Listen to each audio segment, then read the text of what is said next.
Good morning, members. I hope we're all well rested. The committee is resumed on the taxation annual rates for 2025-26 compliance, simplification and remedial measures bill.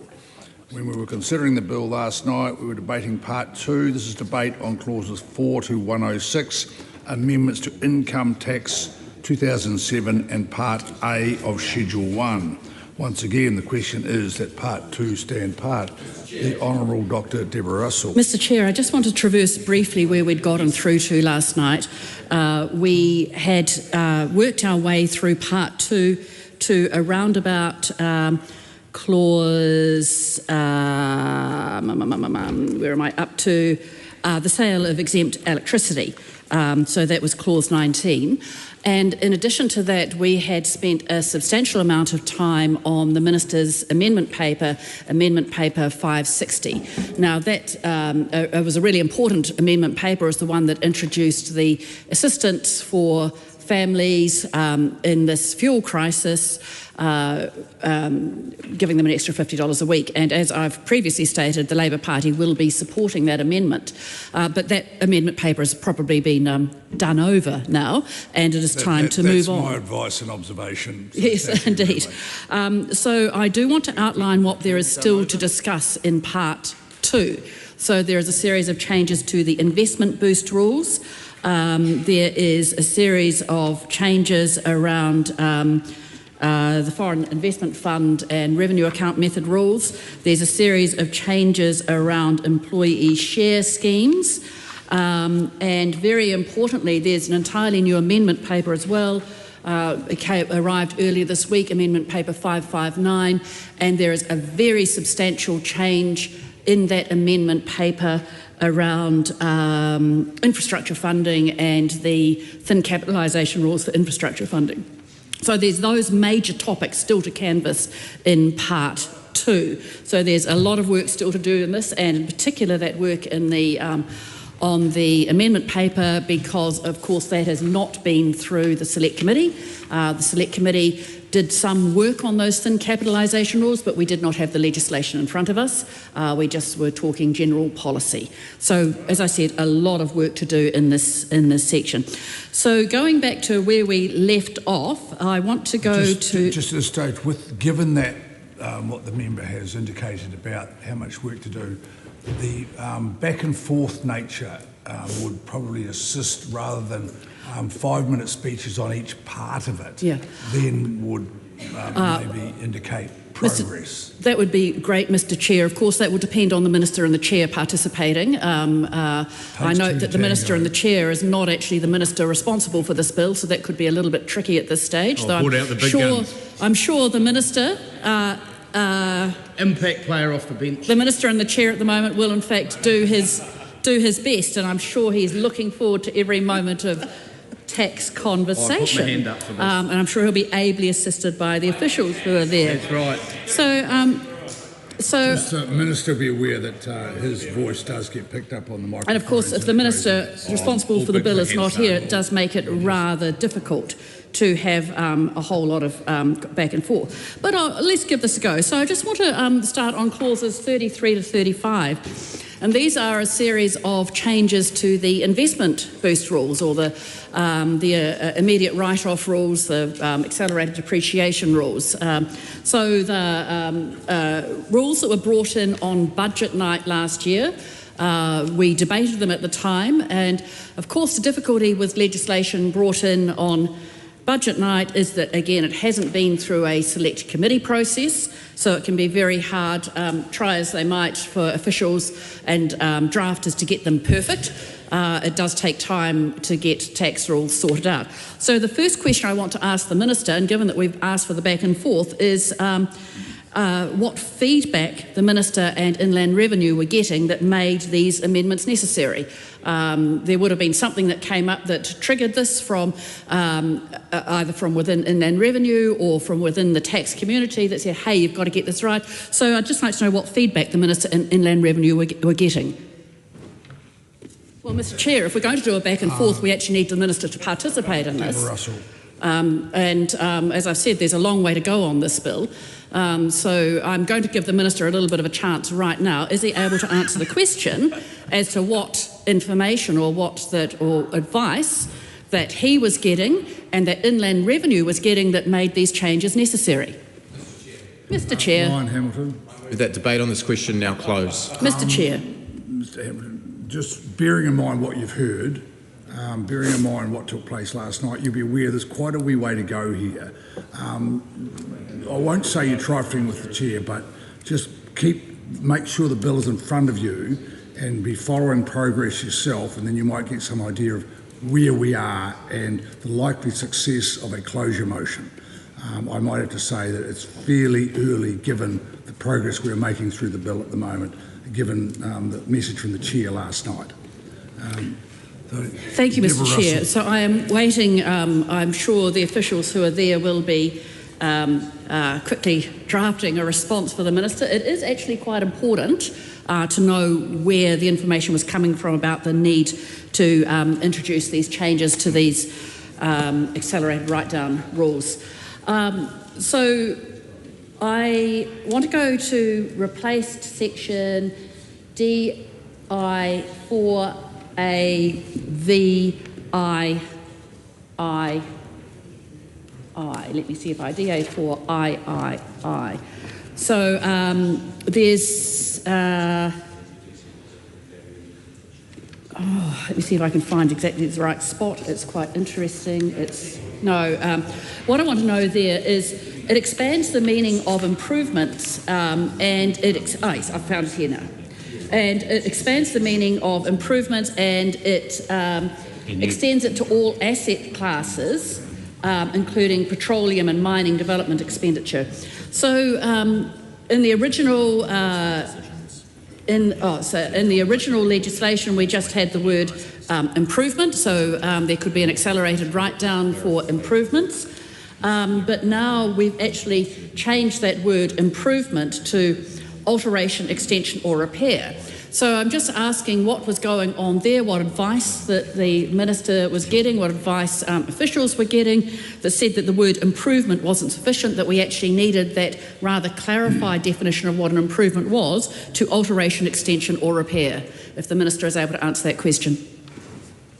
No, well, in that case, Mr Chair, this is, this is one of the frustrations. I get that the Minister and the Chair is, I know the Minister and the Chair, he's a good guy, doing great work in his portfolio around mental health, but it would be helpful if we had the Minister who is responsible for this bill. I appreciate things happen, but it is very hard to discuss a bill to take a midi-stage seriously if we cannot get responses from the Minister. So, carrying on from here, so that need to look at improvement, alteration, extension or repair. If we go to new section DI4B, and it's the treatment of certain items as assets. And what it does is it says a person can get this accelerated write-down, this accelerated depreciation for farm development expenditure, or it's the immediate write-off, and it extends that immediate write-off to farm development expenditure. It's got the definition of farm development expenditure.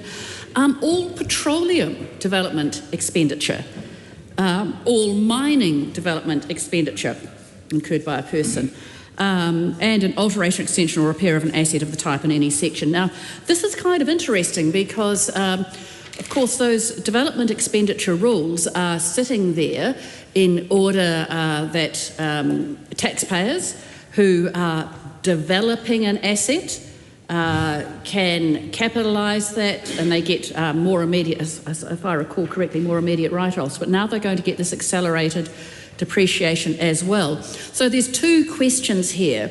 The first question is why this type of expenditure, the farm development expenditure, the petroleum development expenditure, the mining development expenditure was not included in the accelerated write-downs in the first place. Actually, there's three questions. The second is, again, what advice Was the Minister or officials getting that it was necessary to actually include this explicitly in the accelerated write-down rules? And the third question there is, I guess, and this is where we need the officials' advice, because although I am familiar with tax, obviously I haven't worked in it directly for 8 years, so there's some stuff that I'm just the very keen detail I'm not sure on, so I'm looking for some reassurance on this. I'm assuming this doesn't allow a double deduction, but if I could get some clarity on whether or not that actually allows a double deduction. So I'm going to give the Minister an opportunity to answer some questions if he so wishes. Mr Chair. The Honourable Matt Doocy. Oh, thank you, Mr Chair. Just to acknowledge the questions from the Honourable Deborah Russell, seems to be taking the lion's share of the work for the rest of her colleagues this morning. As pointed out, my portfolio is around mental health, and what is the connection? Well, I suppose when the opposition was in government and called tax love, then obviously we brought in some mental health support. What feedback did IRD get that triggered this clarification? The Honourable Deborah Russell talked about referring to section 33. The advice I've received involved full consultation with the tax community to understand the gaps in the legislation and an extension to second-hand good clarification required to provide certainty for investment decisions. So just to repeat that, full consultation with the tax community, clarificatory to give certainty, and I suppose when we think about the government side of the House, it is around giving confidence and giving certainty, because I'm sure you'll agree we need to give certainty for investment decisions to be made. Honourable Deborah Russell. Oh, thank you, Mr Chair. I just want to just carry on a little bit there, because it says full consultation with the tax community. Now, I appreciate that this was budget night legislation. These rules around accelerated depreciation came in on budget night last year, and the nature of budget legislation is such that it is kept reasonably quiet because announcements need to be made. And there was a further detail around this, is that, of course, people who knew this legislation was coming could well have delayed asset purchases until they got the advantage of the accelerated write-down. But then the Minister talked about full consultation with the tax community. Now, that's an interesting discussion. Does this mean that there is a commitment within Inland Revenue and by the Minister around budget legislation, or indeed any legislation that is introduced with little notice, and again I appreciate the necessity to do that, to doing ex-post reviews and ex-post consultation in order to ensure that the legislation really does meet the needs of the community? Mr Chair. Ruben Davidson. Thank you, Mr Chair. And thank you to the Minister for the time in the hot seat this morning, and to answer some of the questions, and there will be many coming from this side of the House as we work our way through what is a very long and complex bill. Only now, for some. The question I have relates to Clause 34D, Section DI5 amended, bracketed the new investment asset deduction. And really the issue I have with this question and with the section I want to get to is, you know, as the Minister himself has expressed, he is not an expert in the area of tax. My sense is that there are a lot of New Zealanders who are not. And for that very reason, understanding exactly what is in here and how that will impact New Zealanders who don't necessarily take the time to read through the entire Act would suggest that actually our job here is to understand and interpret a lot of this content so that it's much easier for New Zealanders to understand the ramifications, and indeed for all of us to understand the ramifications around the decisions we make about whether or not we support this. So coming to the specific clause 1AC in section DI6, where it says it's inserting as subsection bracketed 2. And I just want to read the passage here, passage 2. For the purposes of subsection, bracketed 1, if the amount of person A's deduction is less than the amount, in brackets, the available deduction amount, it goes on, they would have been allowed if they had used the asset wholly in deriving assessable income or carrying on a business for the purpose of deriving assessable income.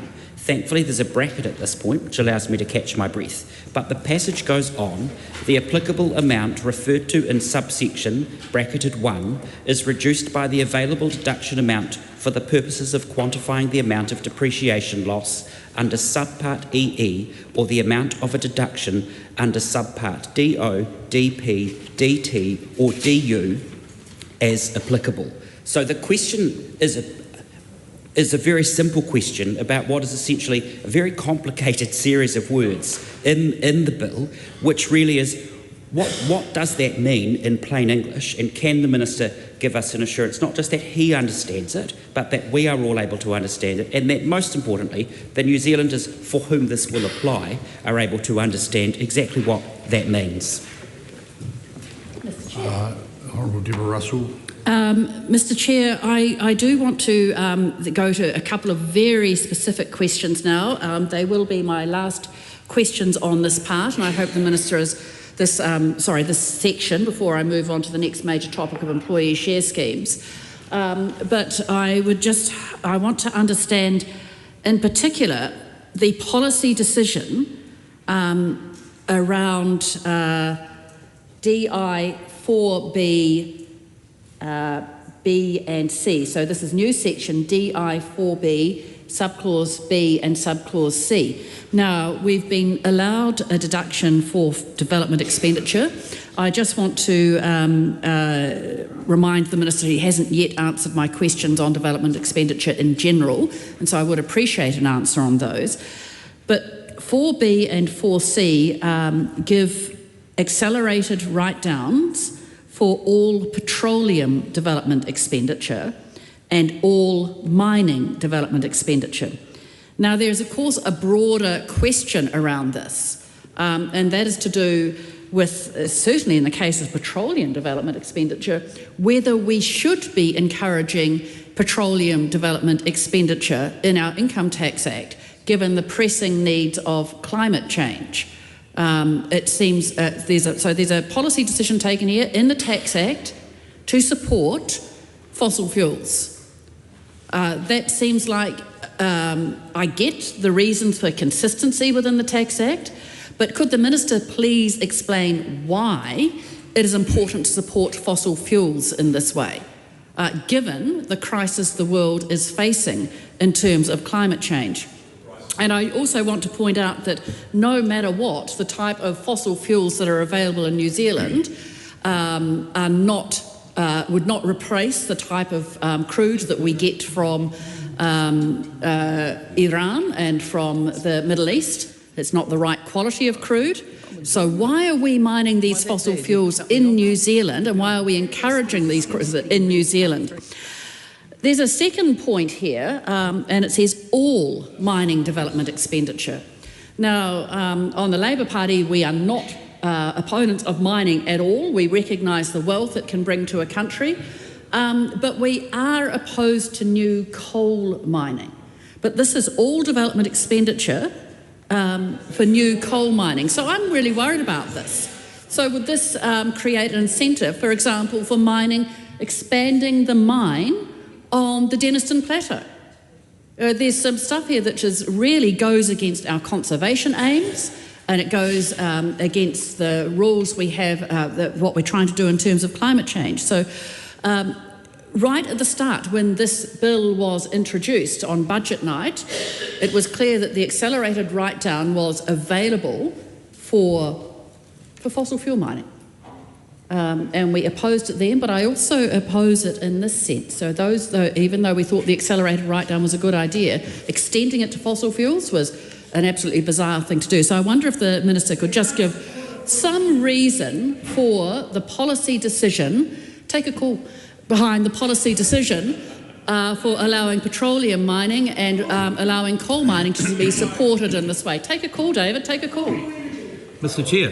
The Honourable Minister. Oh, thank you, Mr Chair. First, in response to my Canterbury colleague, Reuben Davidson, the rising star of the Labour Party, and I must say full credits for innovativeness around filibustering, reading out a whole section and then asking the question what it means in plain English.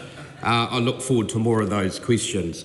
To the Honourable Deborah Russell, there was questions around what were the gaps that need to be filled. The advice I've received is there is no significant change from the original legislation. It covers other types of asset classes other than depreciable property, where it was always intended to include improvements, but the definition wasn't included in relation to the relevant sections. The proposed change introduces the definition for those sections. The question around double deductions, there will be no double deductions. To the extent that a taxpayer claims investment boosts, they will only get the balance of the deduction. The deduction is limited to the expenditure. To the question from the Honourable Deborah Russell around why so complicated for DI6 bracket AC in bracket, this section is complicated because it contains integrity provisions. Most taxpayers will have simpler circumstances, so the approach will be simpler. Reuben Davidson.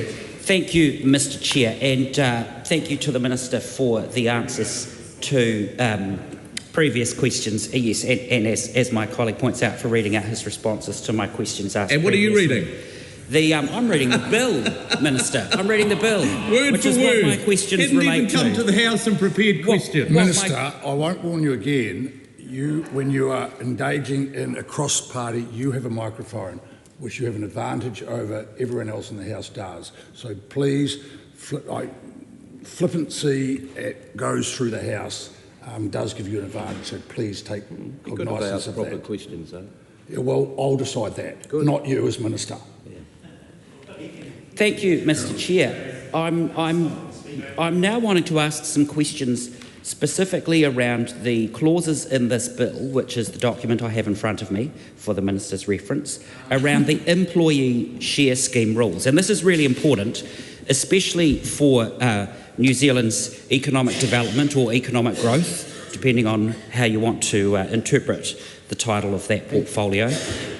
But it's really important for both economic development and economic growth because it's around the rules that we put in place in law to empower and enable the startup sector in New Zealand. Now, we're known around the world for being very, very good, if not the best in the world, at innovation and innovating.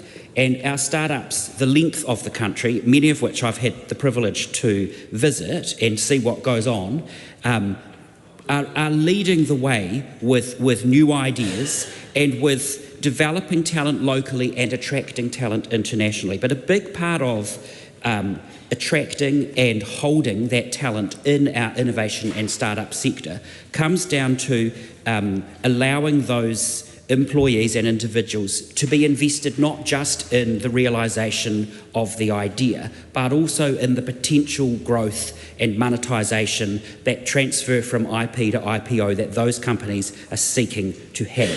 And so what we're looking at in this section of the bill are the rules and regulations put in place around the issuing or transferal for an employee to become a share scheme beneficiary.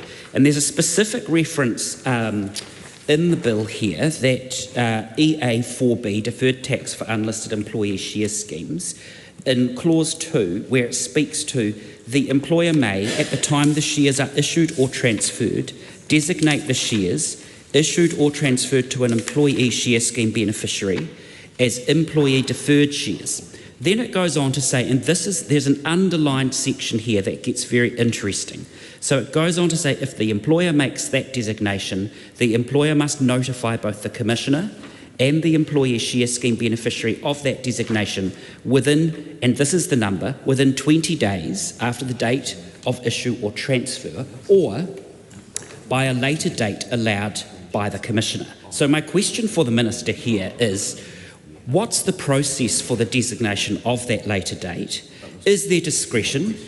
Is there specific instances where the Commissioner would be asked case by case? Or are we looking here at a blanket ruling that it could extend out that 20-day period? And this is I mean, 20 days can sound like a long time, but 20 days is 4 weeks. But also in our innovation and startup sector, we know that a lot can happen in that period of time. But also, if you're dealing with time zones in different countries and investment from other territories and other countries, from foreign investors as well, that could all be very difficult to progress in that 20-day period. So those questions for the Minister: what's the process? Where is the discretion, if there is any? Would there be specific instances of variation of that 20-day limitation? Or is there likely to be, or the facility for, a blanket ruling that would shift that 20-day discretion for the Commissioner?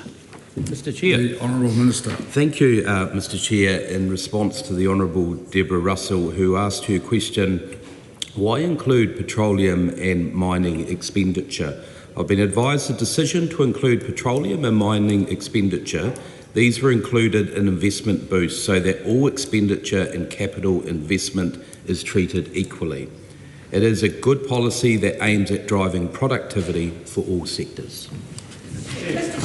Honourable Deborah Russell. Mr Chair, I thank the Minister for his answer to that question. I think we debated it substantially at the time on budget night, and I agree that if you're going to do that, I don't agree with doing it, but if you're going to do that, then a consistency reason applies. And we have now moved on to the employee share scheme rules. These are clauses 39 to 41, and my colleague Reuben Davidson has already talked about some of the issues there. So I just want to draw the attention of, and it really got me, it's new clause, new section EA4B, and I want to draw the drafter's attention to this because I think there's been a typo or a mistake. So it's EA4B, and then there's EA4B1, EA4B2, EA4B3, and that's quite straightforward, and then there's EA4B4B. So I'm looking on page 28, halfway down the page, and I think it should be sub 4, not sub 4B. So hopefully that will get picked up and tidied up somewhere. But then it goes to EA4B2. So we've got 2 sub 2s in there now. And so I'm pretty sure this is just some typos going on somewhere. But if the drafters, the officials who I know will be listening in the room outside, because there's a suite of officials working on this bill. So if you just, and as I said, I'm pretty sure it's just a typo, but it would be nice to get that one tidied up, and I guess it would have been tidied up at some stage, but it certainly would help in the debating. And this just goes through, I did actually read the bill, unlike my colleagues on the other side of the House, it seems. So aside from that issue with the typo, I was particularly interested, and the reason why I picked this up is I was looking at EA4B, and I thought that just can't be right. And it's talking about the liquidity event date. What I was concerned about here is, in terms of what is a liquidity event, I guess what I'm concerned about here is whether we meet the arm's length criteria, particularly. So the first, obviously, at the point at which we're trying to establish a liquidity event, we need to be sure that the value established is correct. The best way to do that is through an arm's length transaction. This applies particularly well under 4B, should be 4AI, the date on which it becomes a listed company. So at that stage, the shares which have been issued to an employee, there is a value established. So that's quite a good date. But then II, the date the employee share scheme beneficiary, that's the employee, sells or transfers the shares to a person who is not associated with the beneficiary. So I wonder if the Minister could explain just the extent to which that not associated is working. Who counts as associated with the beneficiary, who counts as not associated with the beneficiary. And in this case, we do want to be very, very sure that we are establishing a genuine arm's length transaction to establish a genuine value. So it'd be great to clarify exactly what those arm's length transactions are for. Sorry, how it meets that. And the other thing that I was sitting in there was the date on which shares are cancelled, including by the company ceasing to exist. So, you know, the employee will have been given a whole set of shares, as is common in startups, but then as is equally common in startups don't always succeed. And people have to try several things before they all succeed, and then the shares achieve zero value, and that counts as a liquidity event too. What then happens to the employee's remuneration? How is that figured into the... I guess it's just a non-event in a sense, but if the Minister could clarify that, that would be very helpful. Oh, well, Mr Chair. Mr Chair, there was just one other thing. Oh, no, I think we can move on. Those are some of the questions I wanted to ask. I want to ask one other thing. So in this new section for EA4B, I want to go to EA4B, should be for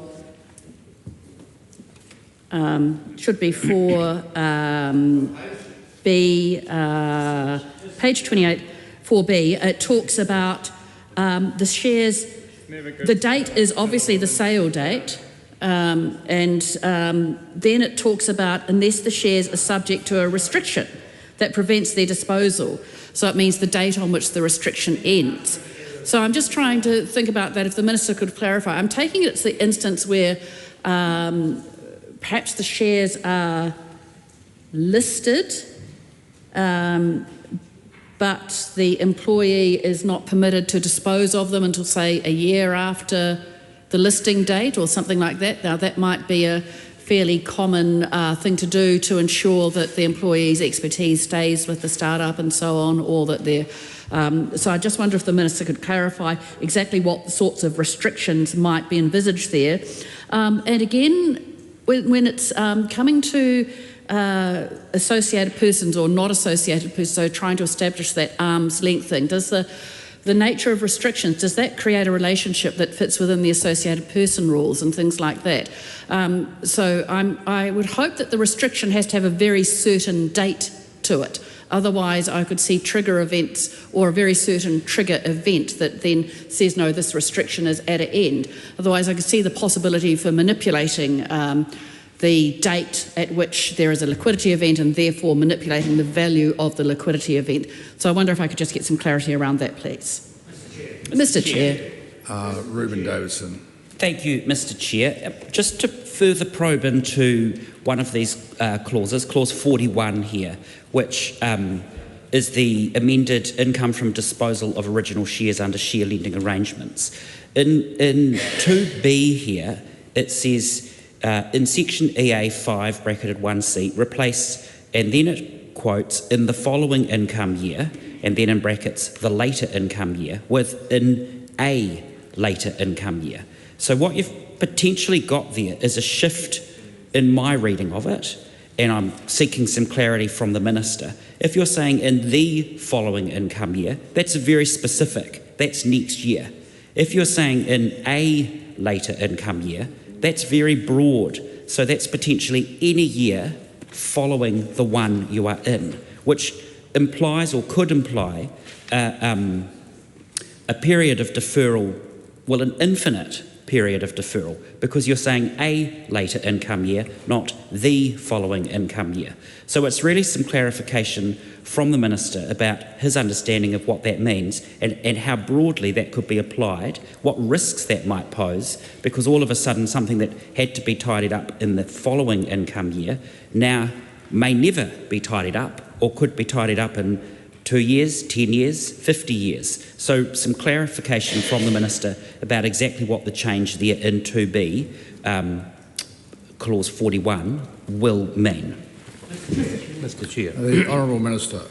Thank you, Mr Chair. In response to the question around clause 39 to 41, employee share schemes, is there discretion for the 20-day period? I've been advised yes, there is. To respond to the Honourable Deborah Russell, or we will now call her the eagle-eyed Deborah Russell, are there typos as pointed out? I thought very good question and did leave the reader with that thought, but I have been advised no, this is not a typo. The numbering will be updated in the assent version of the bill.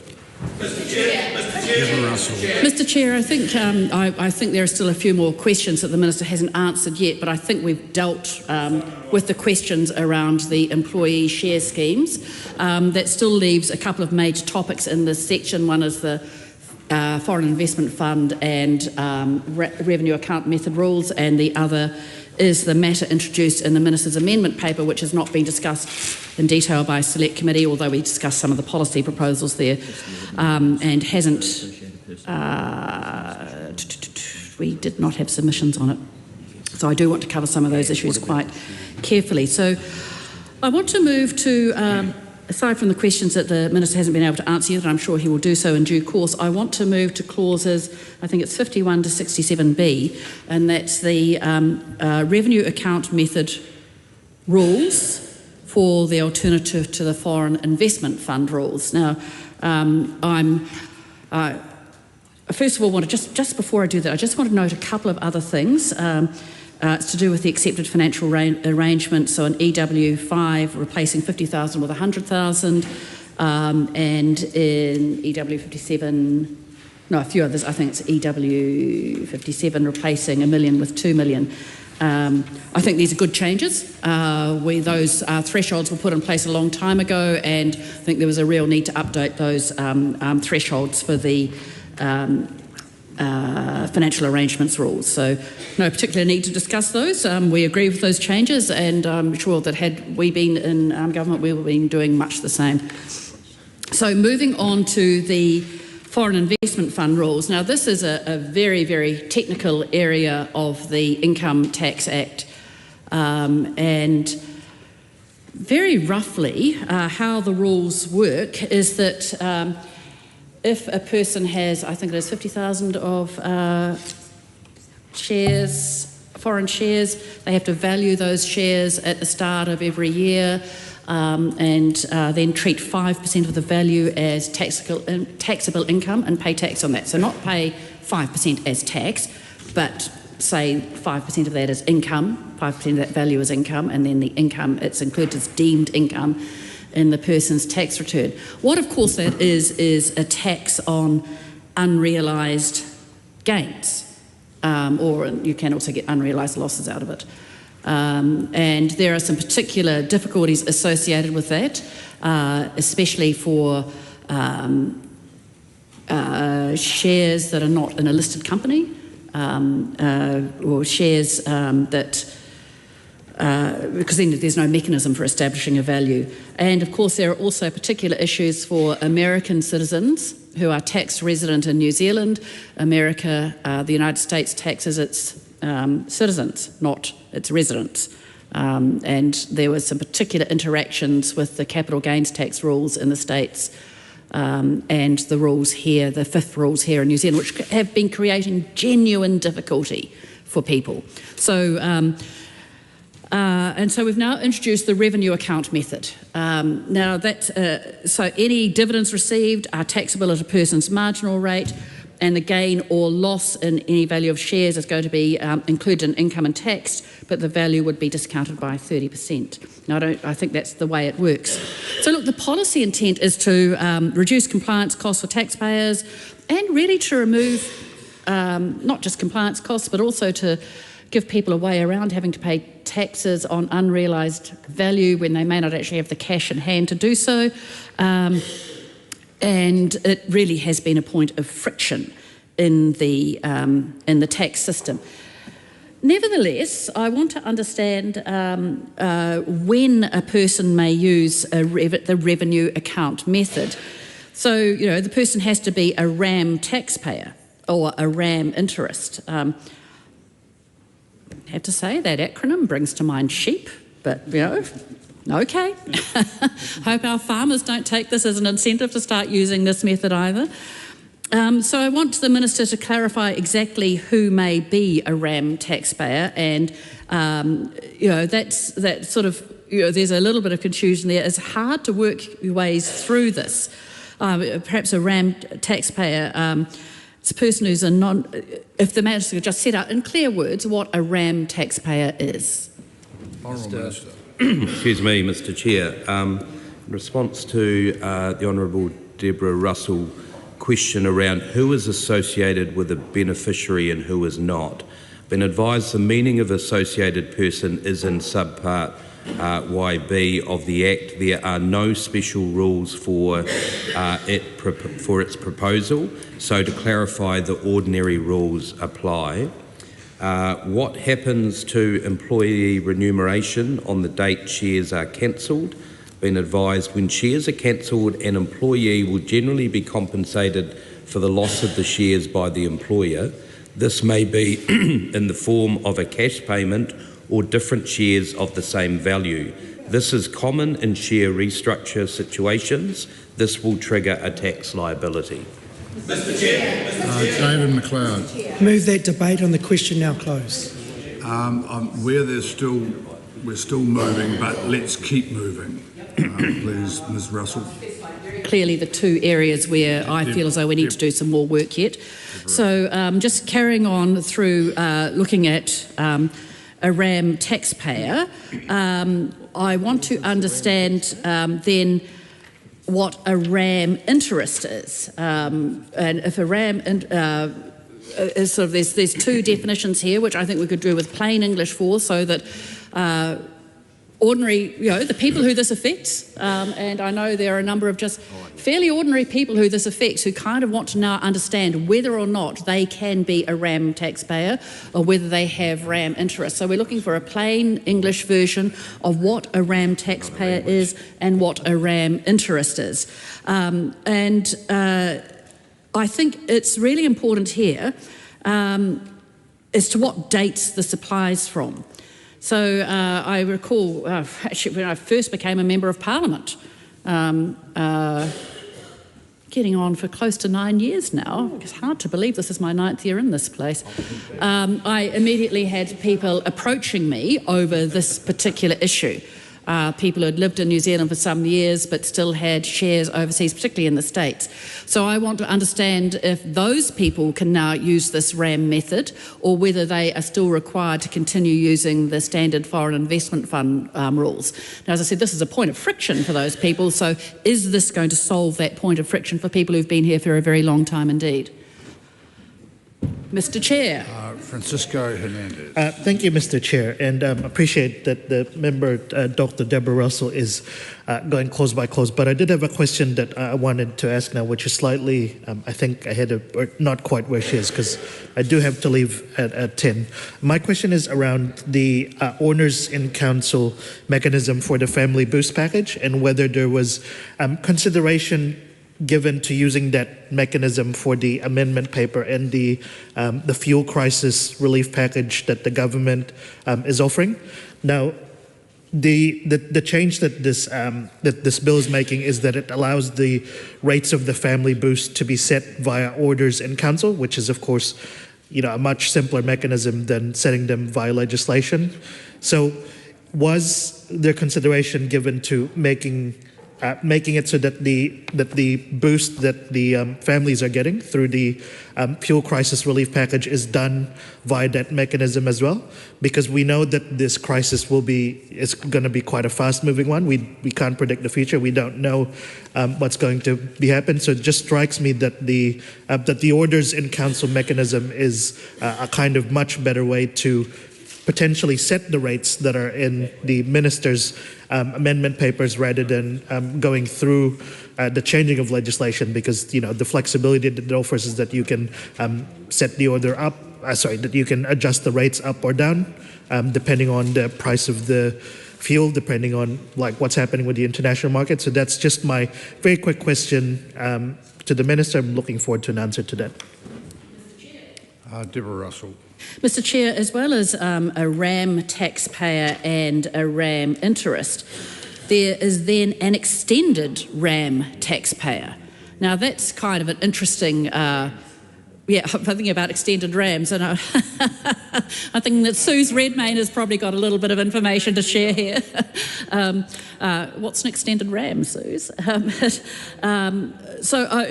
That's kind of an odd thing to have, not just a RAM taxpayer, but an extended RAM taxpayer. So if the Minister could clarify why you might have something that is extended further. The other thing I want to be really clear about, and I think people at home are going to need to be very sure about this too, it's sitting here in the legislation, but it says that a RAM taxpayer has to be a natural person. So no companies and so on. Now, again, if the Minister could just explain, and I appreciate it's a perfectly sensible rule, but why a RAM taxpayer has to be a natural person, so a company or a trust or whatever cannot be a RAM taxpayer. Oh, Mr. Chair. The Honourable Minister. Isn't it great to be talking about a RAM taxpayer and not a RAM raid? What is a RAM interest?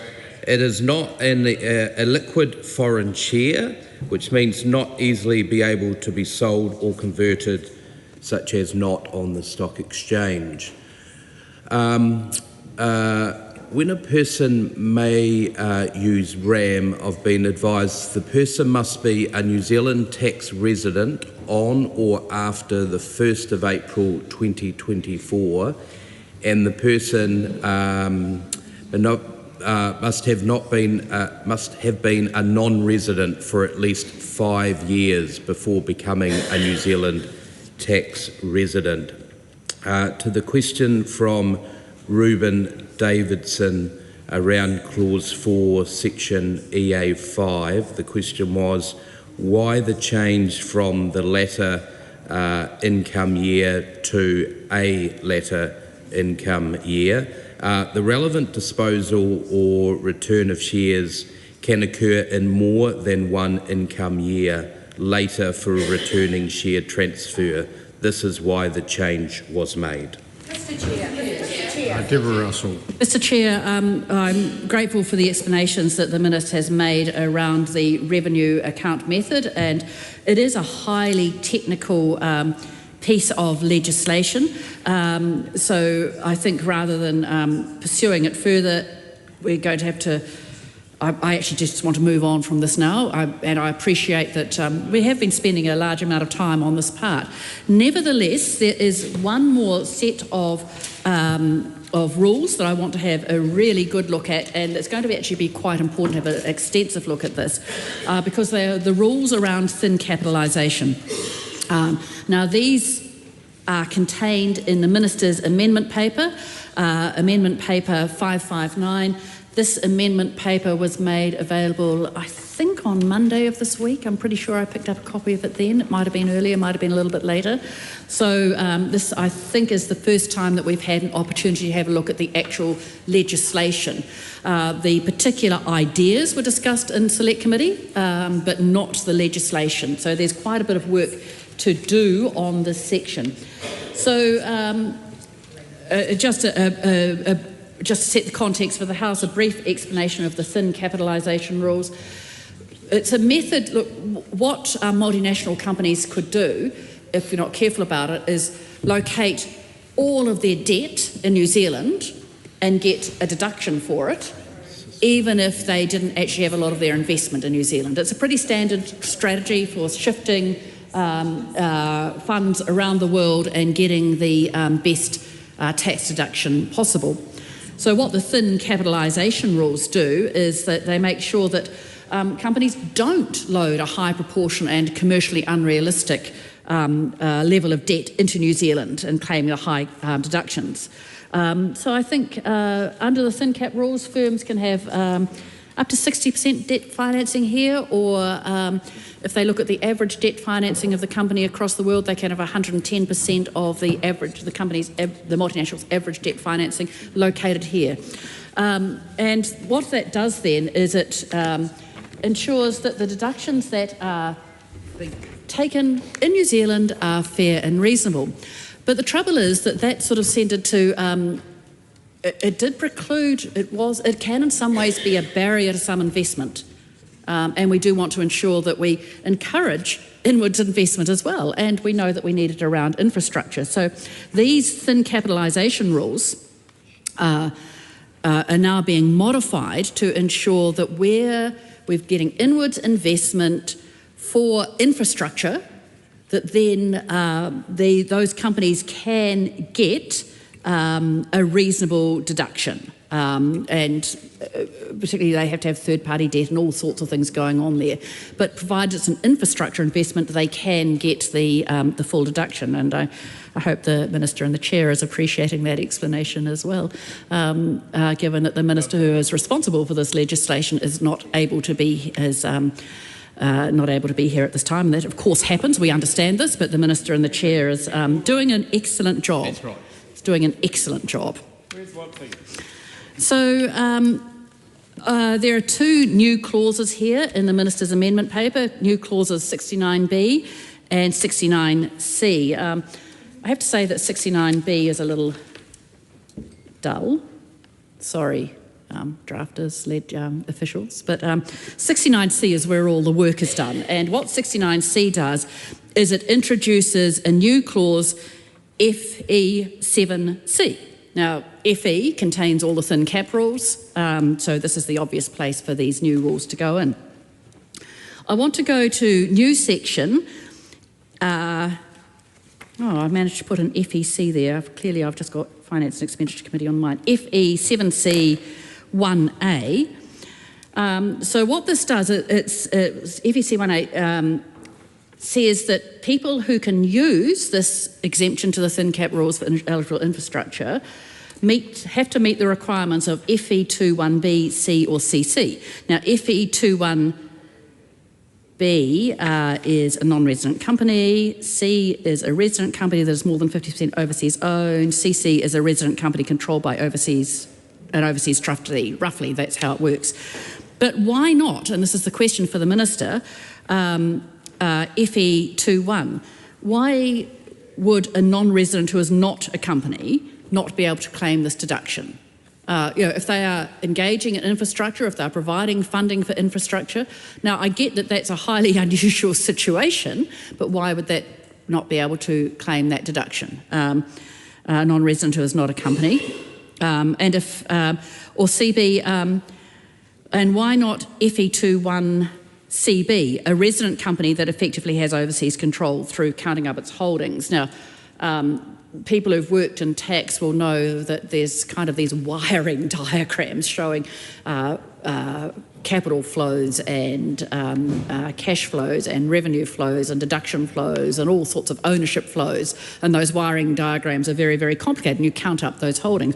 So what I want to understand from the Minister, given that those who can use these exemptions, is why is it that FE21A and FE21CB are not included in new FE7C1A? Oh, Mr. Chair. The Honourable Minister. Thank you, Mr. Chair. In answer to Francisco Hernandez's question, who said he had to leave at 10 o'clock, so I thought I'd expedite that question a bit quicker. I had to go and... Well, that's right, do what Green MPs do, like play hacky sack or something like that. Did we consider doing the in-work tax credit by order in council? No, in-work tax credit rate changes are generally made by primary legislation. The reference to order in council relates to setting date when support will stop, not for setting the rate itself. For the question by the Honourable Deborah Russell, who I never thought I'd hear her say that she found part of tax legislation dull. I mean, those 9 years are changing you slowly. I never thought I'd hear that. It's surely all exciting. Who can use extended RAM? I've been advised extended RAM taxpayer are RAM taxpayers who are also being taxed in another country. This distinction was necessary because they needed RAM to apply to more investments to resolve the double taxation issue. Sue's Redmayne. I move that debate on this question now close. I'm keeping moving. But with some pace. Mr. Chair, I want to move on to some further questions on this amendment paper that was just dropped this week and we haven't seen the legislation previously. And I appreciate that in the absence of the Minister responsible for this legislation, that the Minister and the Chair is doing an excellent job. Nevertheless, it's very hard to discuss some of these technical issues and to get the policy intent behind them because of this. I want to look at new FEC 7C 3, and this is one where I just want a confirmation of this. So it says, for the purposes of applying this subpart to any other person, so this is new subpart FE7C, I think, or maybe FE. If they could clarify whether that's subpart FE or new section FE7C, that would be helpful, because I'm just not quite sure what in FE7C3 this subpart refers to. But for the purposes of applying to any other person, so another person who might be able to claim the exemption for eligible infrastructure. So I'm envisaging a situation where two entities are trying to claim the exemption for eligible infrastructure. So you can't count the debt, interest, assets and non-debt liabilities of the eligible infrastructure entity and so on. If the officials could clarify that that's to prevent a double dip on this. I think that's what that work is doing, but again, because I haven't and I might be getting that wrong, but again, because I've only just seen this legislation, we haven't had an opportunity to discuss in Select Committee, I'm unsure as to whether or not, as to exactly what that work is doing. Carrying on from there on FE7C 4, we have a non-QID or a non-quid,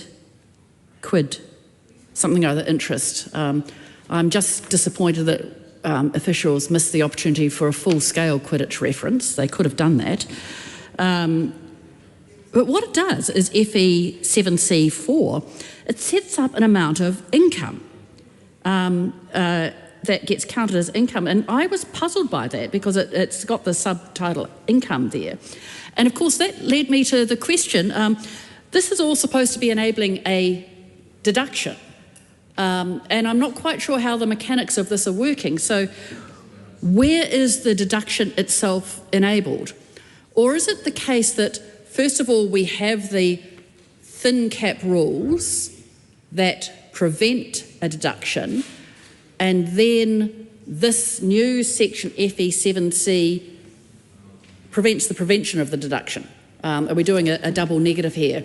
If the officials could just clarify how that mechanism actually works. So there's I want to make sure that there is a deduction enabled somewhere, but if it's done via cancelling, as it were, the prevention of the deduction, it would be helpful to know just exactly how that mechanism is located within the Income Tax Act. So that's a couple of questions for the Minister there.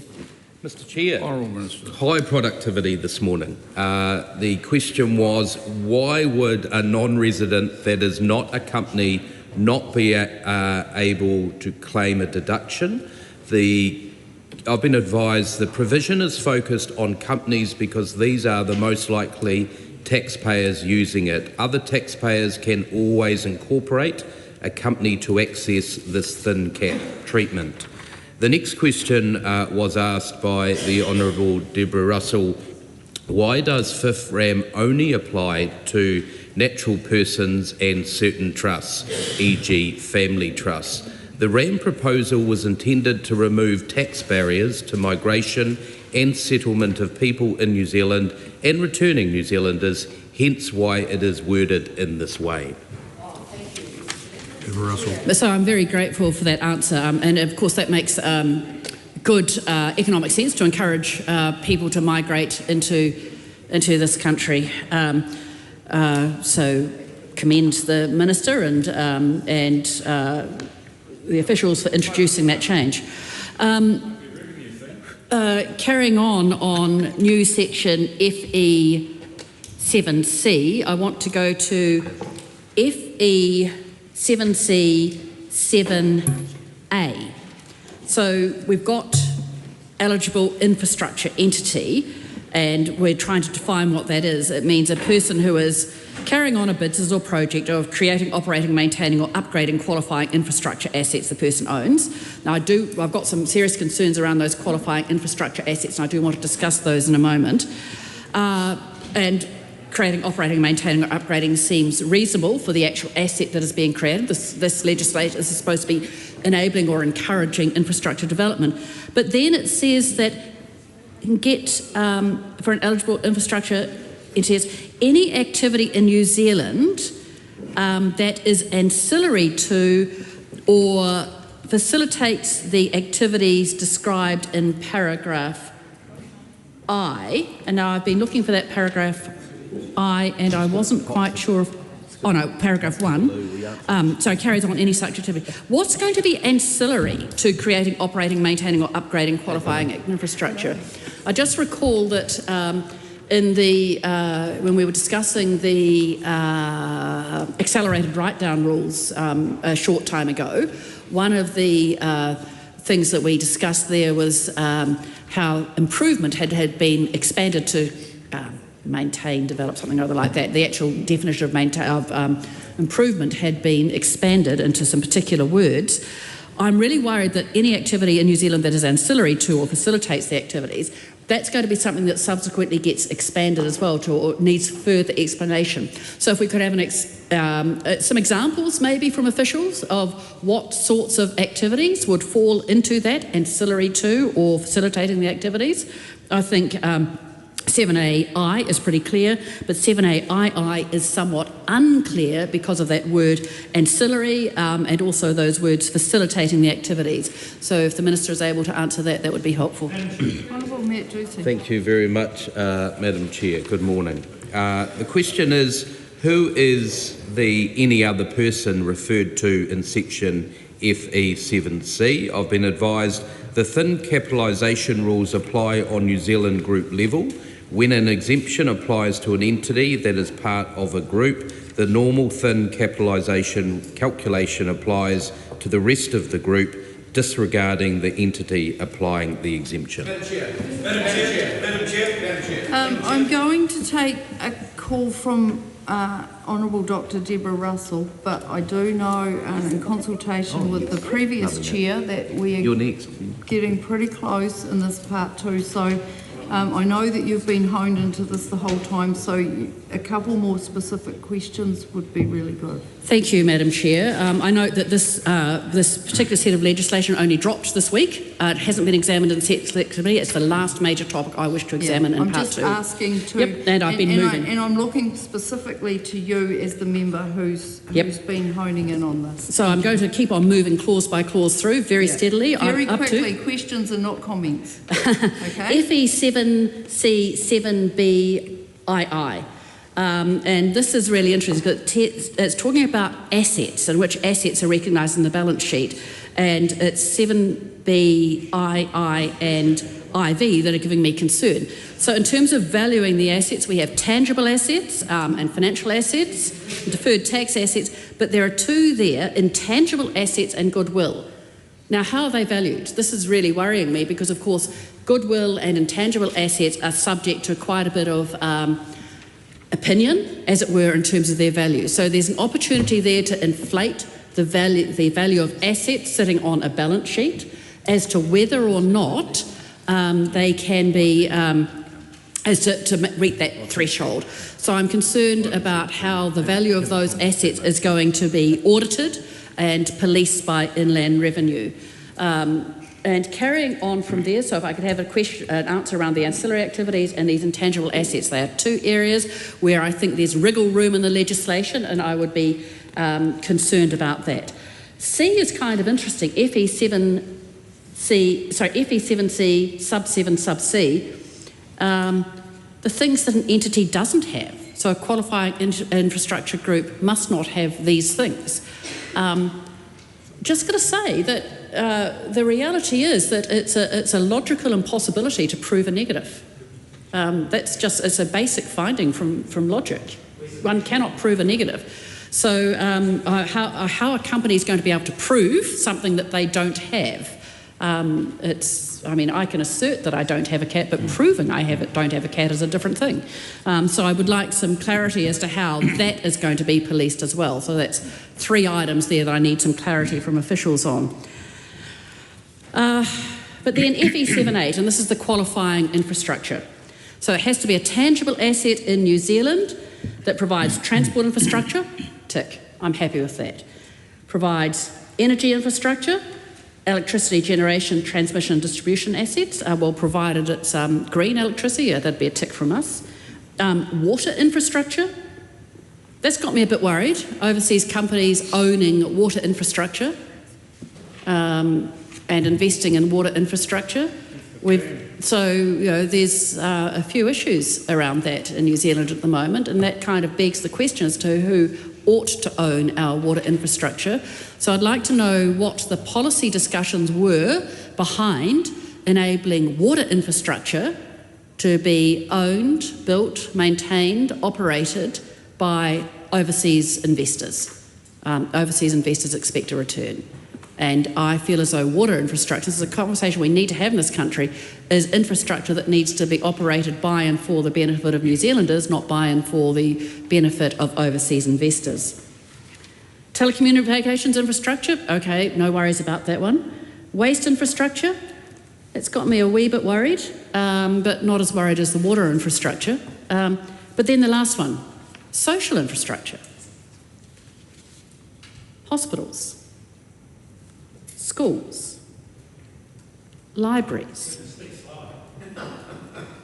prisons, large-scale student accommodation or similar public facilities.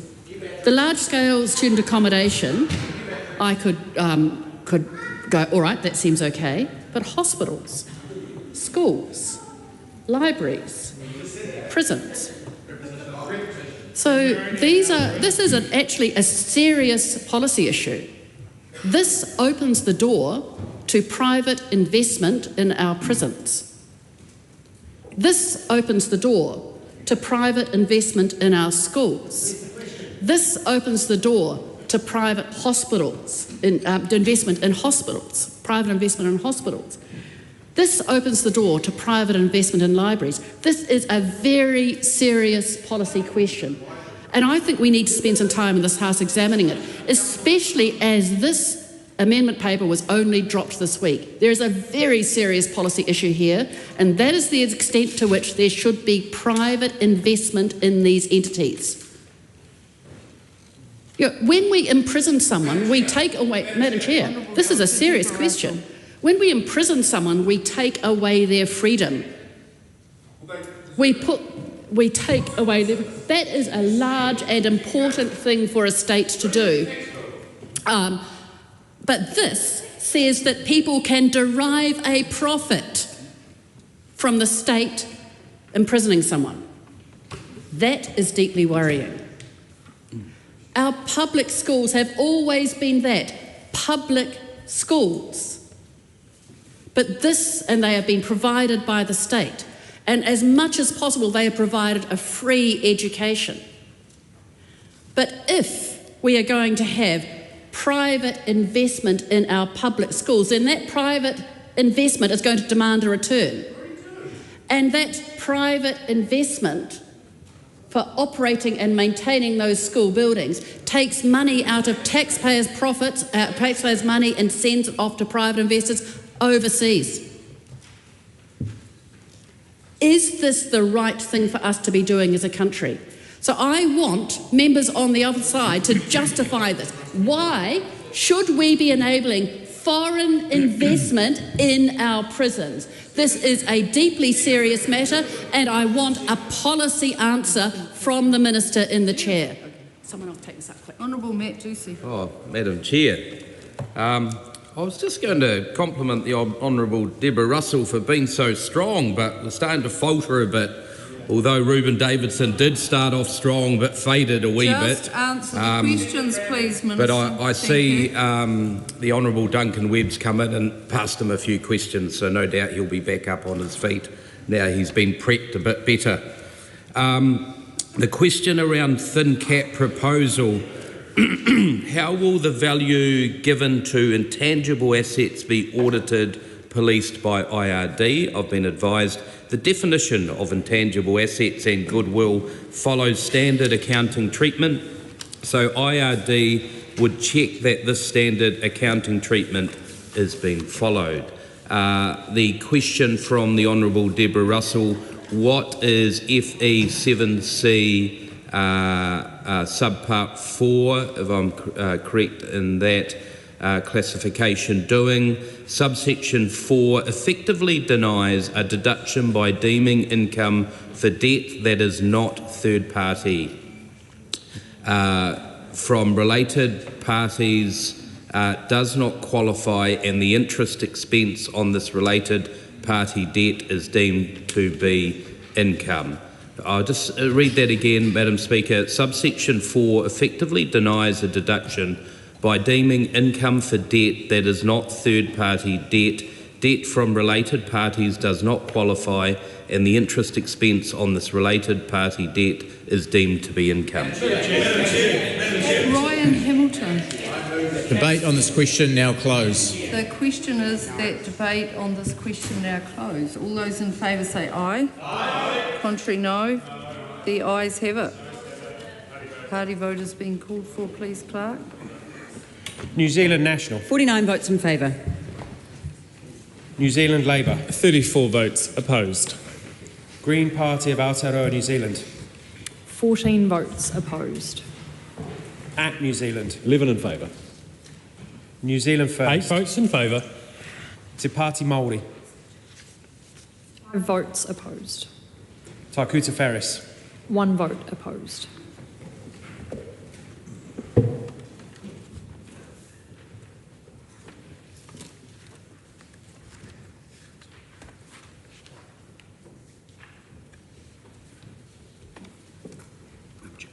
The ayes are 68, the noes are 54. The question is agreed. The question is that the Minister's amendments to Part 2, set out on APs number 559 and 560, be agreed to. All those in favour say aye. Aye. Contrary, no. The ayes have it. The question is that Part 2, as amended, stand part. All those in favour say aye. Aye. Contrary, no. The ayes have it. Members, we come now to Part 3, which is the debate on clauses 107 to 134, amendments to Goods and Services Tax Act 1985, and Part A of Schedule 2. The question is that Part 3 stand part. Madam Chair. Honourable Dr Deborah Russell. Madam Chair, there are a number of minor changes in this part of the Act, the GST rules, but actually the thing that I really want us to focus on is the new joint venture rules. I don't want to go through all the remedials. Fascinating, though each of them is on an individual basis, but I actually do want to focus on the joint venture rules. For the benefit of the House, in terms of joint ventures, what was going on was where companies were involved in a joint venture together, so one company would be paying taxpayers, GST registered taxpayers were engaging in a joint venture together. One entity would pay the bills and claim the GST and flow it through to the other company, could claim their share of it and so on. And this whole process seemed to have gone on a fairly, I wouldn't say casual, but on a somewhat ad hoc basis. And it was the accepted practice for how GST on joint ventures was accounted for. but there was a need to firm up the legislation on this. It's sort of the practice followed commercial reality, but IART established that actually, through a draft ruling, that this probably wasn't the appropriate practice. It didn't actually follow the legislation. So although people were doing something which, at the end of the day, accounted for all the GST correctly, all the correct amount of GST was being paid, that's our understanding, it wasn't actually being done legally, and so there was a need to make sure that the the GST rules caught up with the actual practice, given that the actual practice was reflecting commercial reality and was actually and did actually mean that all the correct GST was being paid. So what it means is that this whole, my understanding is this whole set of rules ensures that unincorporated bodies can indeed claim the GST. So it proposes what is now called a flow-through treatment. We're familiar with flow-through treatment in other areas of the taxing acts, for example, with flow-through companies and so on. And this is a flow-through treatment here with GST. And the difficulty is that we got a whole lot of feedback from submitters and from accounting bodies, from some of our senior tax consultants, that actually the rules now create more of a mess than there was in the first place. So I just wonder if the Minister has a sense of how he would respond to that and what he would say to that, and, or what officials would say to that. Madam Chair, I appreciate that this is a difficult bit of law, so I'll just go to a clause by clause. I was inviting the Minister to perhaps comment on the general policy overall, but that's fine. I want to know, so why going to Clause 108, which amends Section 2, the interpretation section of the GST Act, why partnerships are not included? You know, partnerships are the ultimate flow-through entity, if anything. So it'd be interesting to know why partnerships are not included in this definition. Then it goes on to talk about some interesting things like, and it's a really interesting thing here, a non-integral deduction means for goods and services that don't make a substantial improvement to the main goods or does not become an integral part of the main goods. So the main goods is an interesting definition in itself, but then a non-integral deduction. Again, it's sort of, is there a definition of integral deduction sitting in the Act? And in that case, wouldn't that be a better thing to do? I want to know why it was defined this way on a negative basis as a non-integral deduction instead of being defined in a positive manner as an integral deduction. If the Minister could give me some clarity on that, please. No, apparently not yet. So carrying on through these rules, and they are quite technical.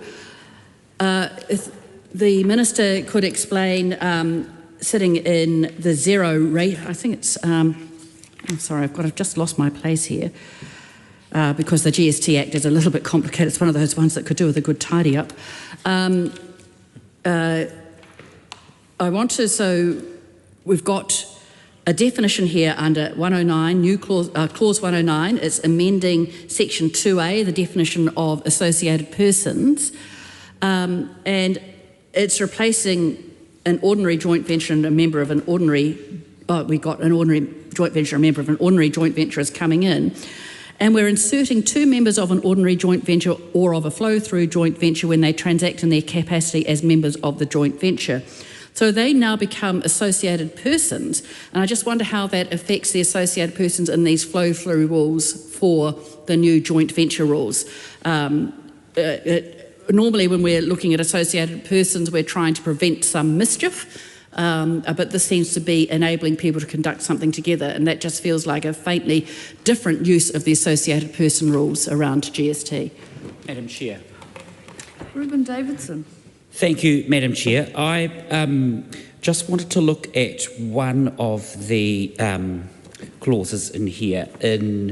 I'm here on page 71, and it's really a threshold question around a determinant. So 23C talks about, after subsection 523B, insert 23C. It steps through a number of scenarios here or criteria here for a taxable supply of goods and services in a return provided by a supplier. And then when it gets down here to 23E, subsection, it goes on to say that subsection 23F applies if, and in A, it says section 11 bracketed 1 MD is treated as applying to a taxable supply of goods and services in a return provided by the supplier. B, after the date on which the supply is made, the supplier or the commissioner finds that section 11 bracketed 1 MD does not apply. Then it says C, the recipient of the goods and services did not provide the supplier with correct or sufficient information under section 7080FB to enable the supplier to determine whether the supplier should be zero rated. And so there must be criteria or a threshold here around what that level of sufficient information is or means. And then if the onus is on the supplier to determine whether the supplier should be zero rated or not, there's someone here who has to interpret the criteria or information. So to me, there's two questions there. What metrics or framework would a the recipient need to provide, but also what would the supplier need to provide? So keen to get an understanding from the Minister around the level of detail that is provided to both parties in that relationship to enable the correct determinant around the applicability or otherwise of the GST considerations within this part, this amendment to this bill, because if there is a grey area or if that's not crystal clear for people, the risk is that mistakes and errors will be made, and obviously that's exactly what this bill is trying to prevent. Madam Chair, thank you very much, Madam Chair. I'll just gather a few questions up around partnerships. We had one specifically, clause 108, why are partnerships not included? I've been advised this is to clarify for the avoidance of doubt that the rules can only apply to joint ventures, because in some countries joint ventures can include partnerships. There was further questioning around definition and also complexity, especially within the amendments. Been advised the rules were subject to full public consultation. Much of the volume and complexity of the amendments is in relation to zero rating amendments, which were supported by submitters.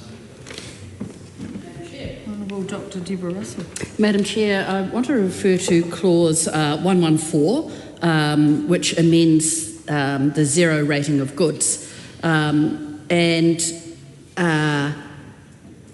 So GST Act is, or the way that GST is set up is interesting. If exempt supplies, exempt goods are completely outside the GST net, therefore you can't claim input costs, but zero-rated supplies are in the GST net and you can claim input costs against them. So when you zero-rate something, it's to do with, well, in some cases just ensuring that we're not adding unnecessary complexity to transactions and so on. So I want to, there's a new whole set of Section 11 has a whole lot of goods that are zero-rated, a whole lot of things that are zero-rated. And it's adding into this section the zero rating of the supply of goods and services through this joint venture. Now, I just want that does make sense, but I want to just clarify with the Minister that in order to, we shouldn't be passing goods back and forth in a joint venture and charging GST on them and so on. So the zero rating here just enables that to happen efficiently, but nevertheless enables people to claim the input tax deductions. So if I could have a clarification from the Minister on that. I do want to just clarify in clause 119, often people make mistakes with recording the information for GST, and it actually matters kind of a bit more than it does in some way for income tax because of the way that GST is a flow-through tax, and it flows and cascades through the system. So you need to have correct record keeping all the way through. So in the supply correction information, in that's 19N of the GST Act, that date there is 7 years from the date the supply was made. I just want to clarify that that is consistent with the other timeframes in the GST Act, so that 7 years works both ways. And again, it's just that consistency thing. We know that if people have the same date in their mind, then it's easier for them to comply with the tax law. So just clarification, that is actually consistent within the timeframe is consistent within the GST Act. But then I want to go to 120, new clause 120. It's the calculation of tax payable. So we have a flow-through joint venture. It's making both exempt tax supplies, so no GST involved whatsoever, and zero-rated GST supplies, so GST is involved and people can claim input tax deductions. But what we have here is two entities involved in a joint venture together claiming input tax deductions, and there's they have to agree on the same method for all members. They have to have that agreed in writing between all members, and it has to be fair and reasonable as to the method they're going to use for apportionment. Minister, I just want to know what happens if they don't agree. What is the consequence if they don't agree to that? Madam Chair. Honourable Matt Ducey. Thank you very much, Madam Chair. Just in response to the Honourable Deborah Russell's question around non-integral deductions, and is there a definition of integral deductions? The advice I've received is because the relevant rules allow GST registered person to claim non-integral deductions for the relevant goods, typically expenses for repairs or maintenance associated with a house that they partly use for home office or for their business. It is simpler from a drafting perspective to define what is not integral than to define what is integral. Ryan Hamilton. I move that debate on this question now close. The question is that debate on this question now close. All those in favour say aye. Aye. To the contrary, no. The ayes have it. The question is that the Minister's amendments to Part 3 set out on AP number 559 be agreed to. All those in favour say aye. Aye. To the contrary, no. The ayes have it. Question is that Part 3 as amended stand part. All those in favour say aye. Aye. The ayes have it. Members, we now come to Part 4, which is the debate on clauses 135 to 171, amendments to Tax Administration Act 1994, and Part B of Schedule 1 and Part B of Schedule 2. The question is that Part 4 stand part. Honourable Dr Deborah Russell. Madam Chair, we're gradually making our way through this Act. There is, I think, three major topics I wish to discuss that they're kind of related. The three topics that are really worth discussing in here. First is the repeal of Section 17GB of the Tax Administration Act. The second one, which is a very serious one, is the insertion of new Section 18HB, regular disclosure to government agencies. I think we need to have a substantial discussion around those disclosure rules, and I can see that my colleague Vanushi Walters is itching to get to discuss that. The third, and I must just check exactly what it is where the rules about what information a Commissioner may collect from trusts has been repealed and changed, so I do want to have a look at that as well. Also sitting in here is the Schedule 7 amended, I think sits in this part of the Act as well, so that's clause 169. So I want to go back straight away to clause, where is it? It is Clause 141 of this bill. Now, Clause 141 is very straight, but it repeals Section 17GB, and there are a number of other sections that are amended because of that, 17C, 17E and one. 17GB is a really interesting provision, and I think a really necessary provision. It is the provision that enables the Commissioner of Inland Revenue to collect information from taxpayers and to require taxpayers to provide information to the Commissioner for the purposes of forming tax policy. Forming tax policy is a really important role. Tax policy is complicated.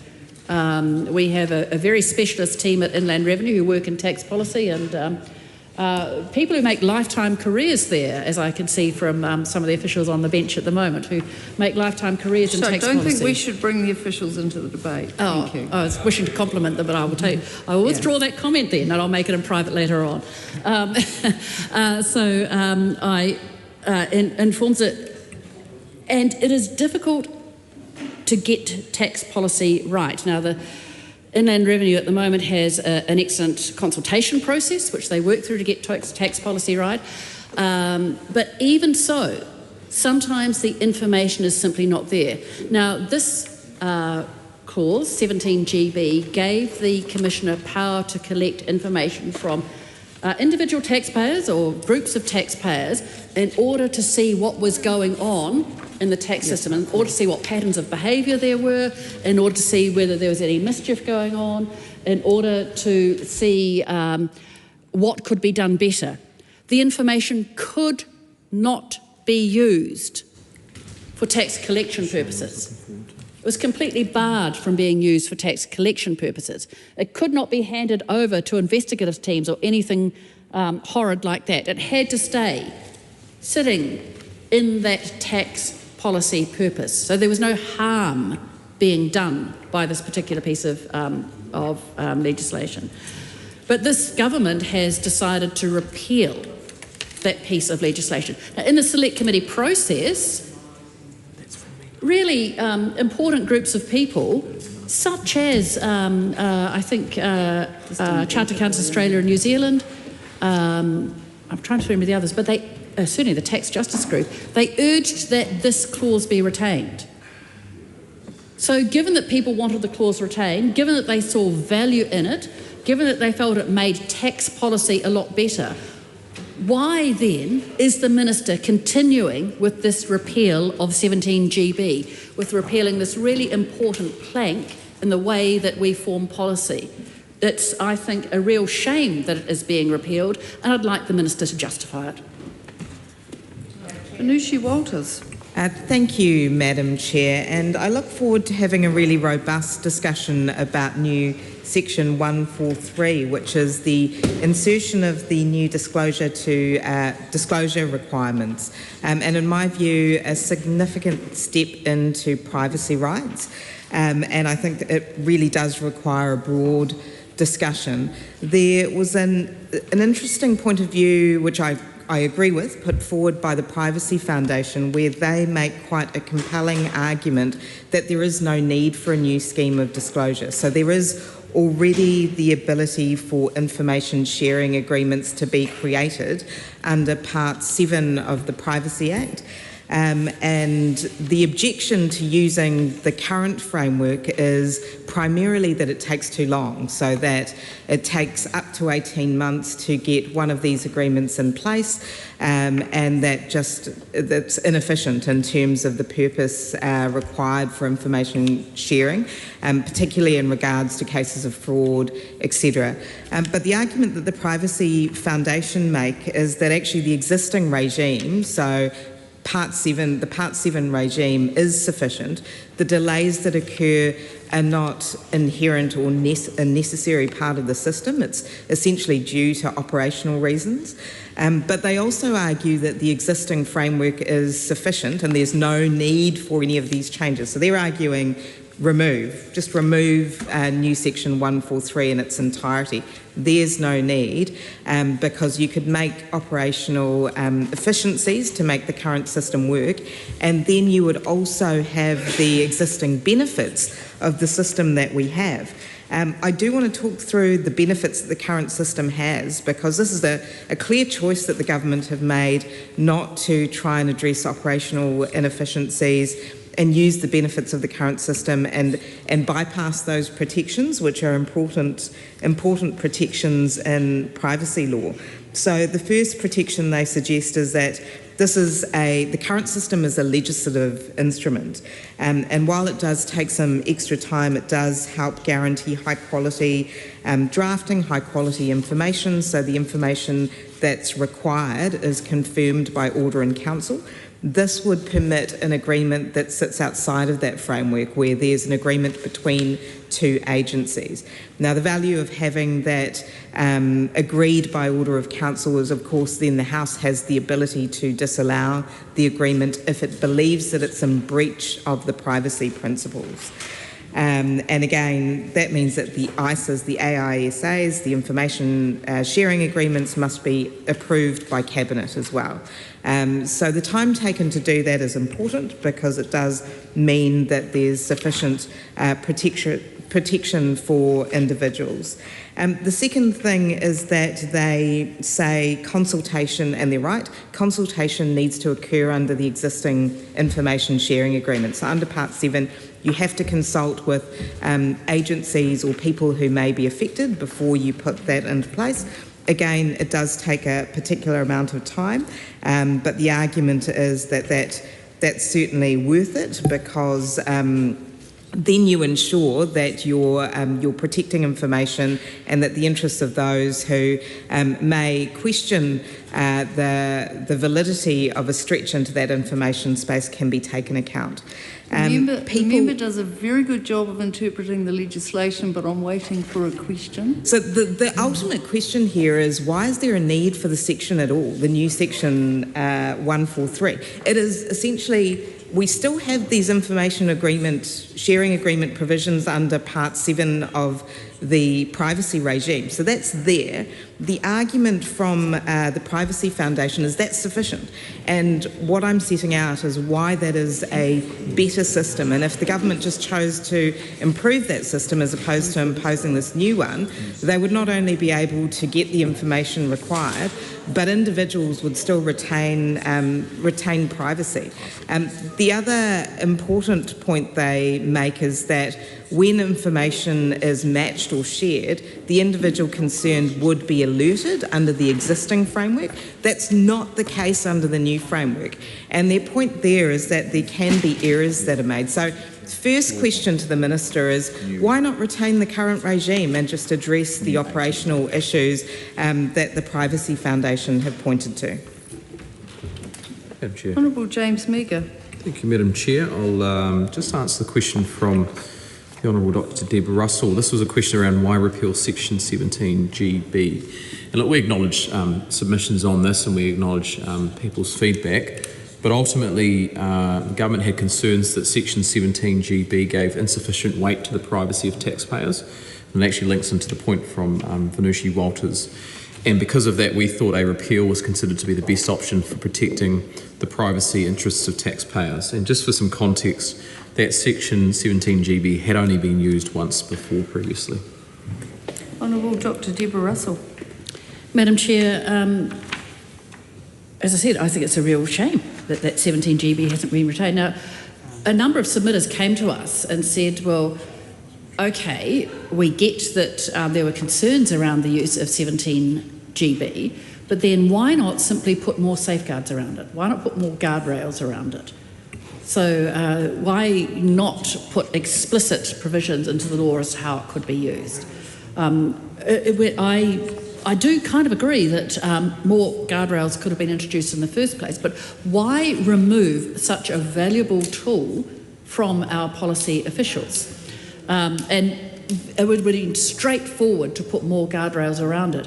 Now, we've had pretty interesting discussions in Select Committee. This is available from the public hearing we had with the Commissioner of Inland Revenue earlier this year on the annual review.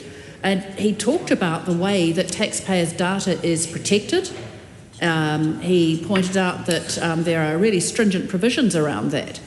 And they've dismissed people for breaching those provisions. I think in the last 5 years, something like about 75 people have been dismissed because they breached the provisions of information access. So they take really good care with their staff, take them through all sorts of training program things around the privacy of taxpayers' information.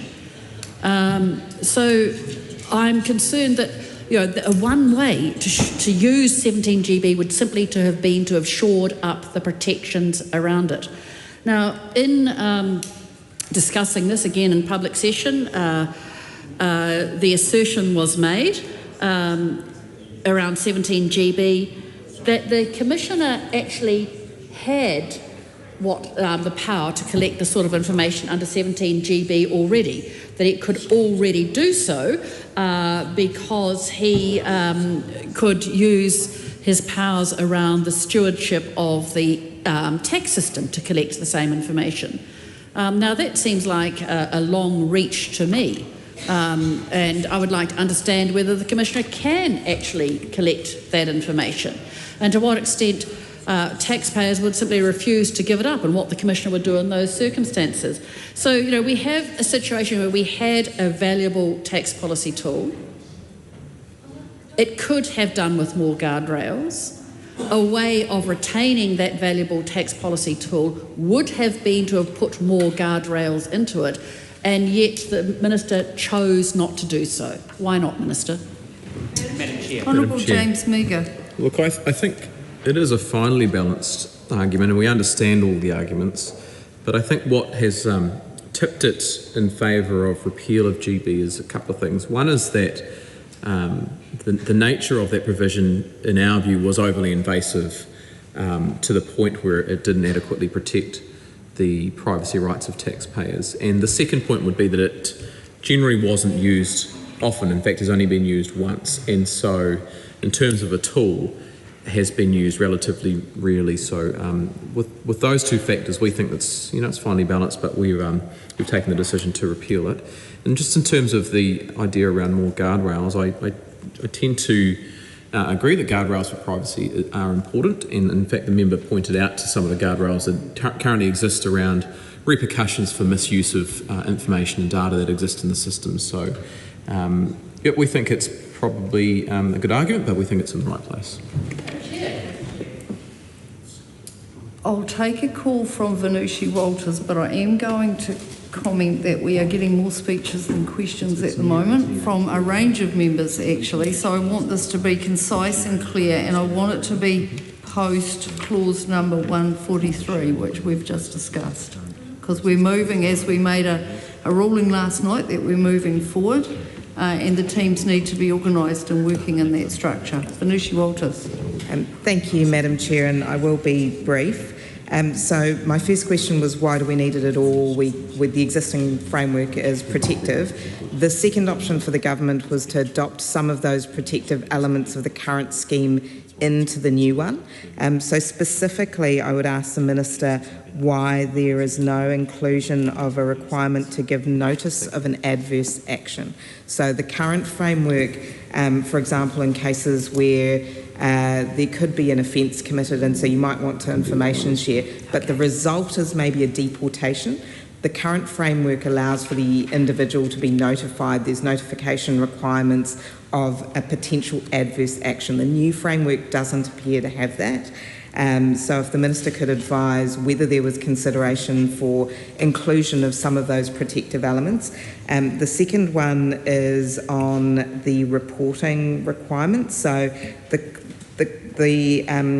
situation as it is allows the Privacy Commissioner to raise concerns with the Minister of Police or Minister of Revenue, but doesn't allow the Commissioner to require an agreement to be reviewed.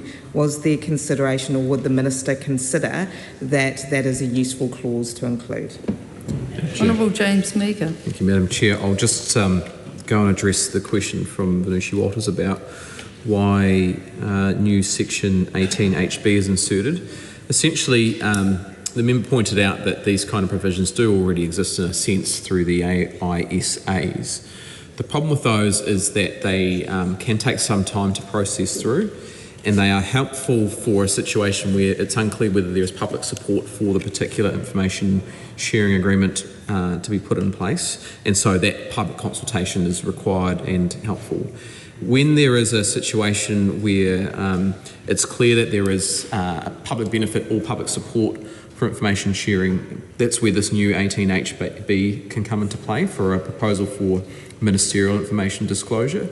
It's a faster tool. It's used in an instance where there is clear public support for the information sharing purpose, and also where time is of the essence. For example, it could be relating to a person's ability to access a benefit or to combat serious offences. Honourable Dr. Deborah Russell. Yeah, a couple of comments and then on to a new section. The Minister said that the information gathering power in 17GB had only been used once, which proved it wasn't really needed. For goodness sake, it's only been in place since 2021. So it's a very new power, so it's unsurprising it hasn't been used more often. And that doesn't say that it couldn't still be used. And the Minister also said that it was important to protect the privacy rights of taxpayers. Well, how does that stack up then with the huge impost that has been introduced in Clause 143, where there is now going to be a whole lot of information disclosed to other agencies and without necessarily the strong protections we know Inland Revenue has got in place. So that's kind of, those things really do push against each other, Minister. I'm really disappointed to hear you advancing those arguments. Take a call.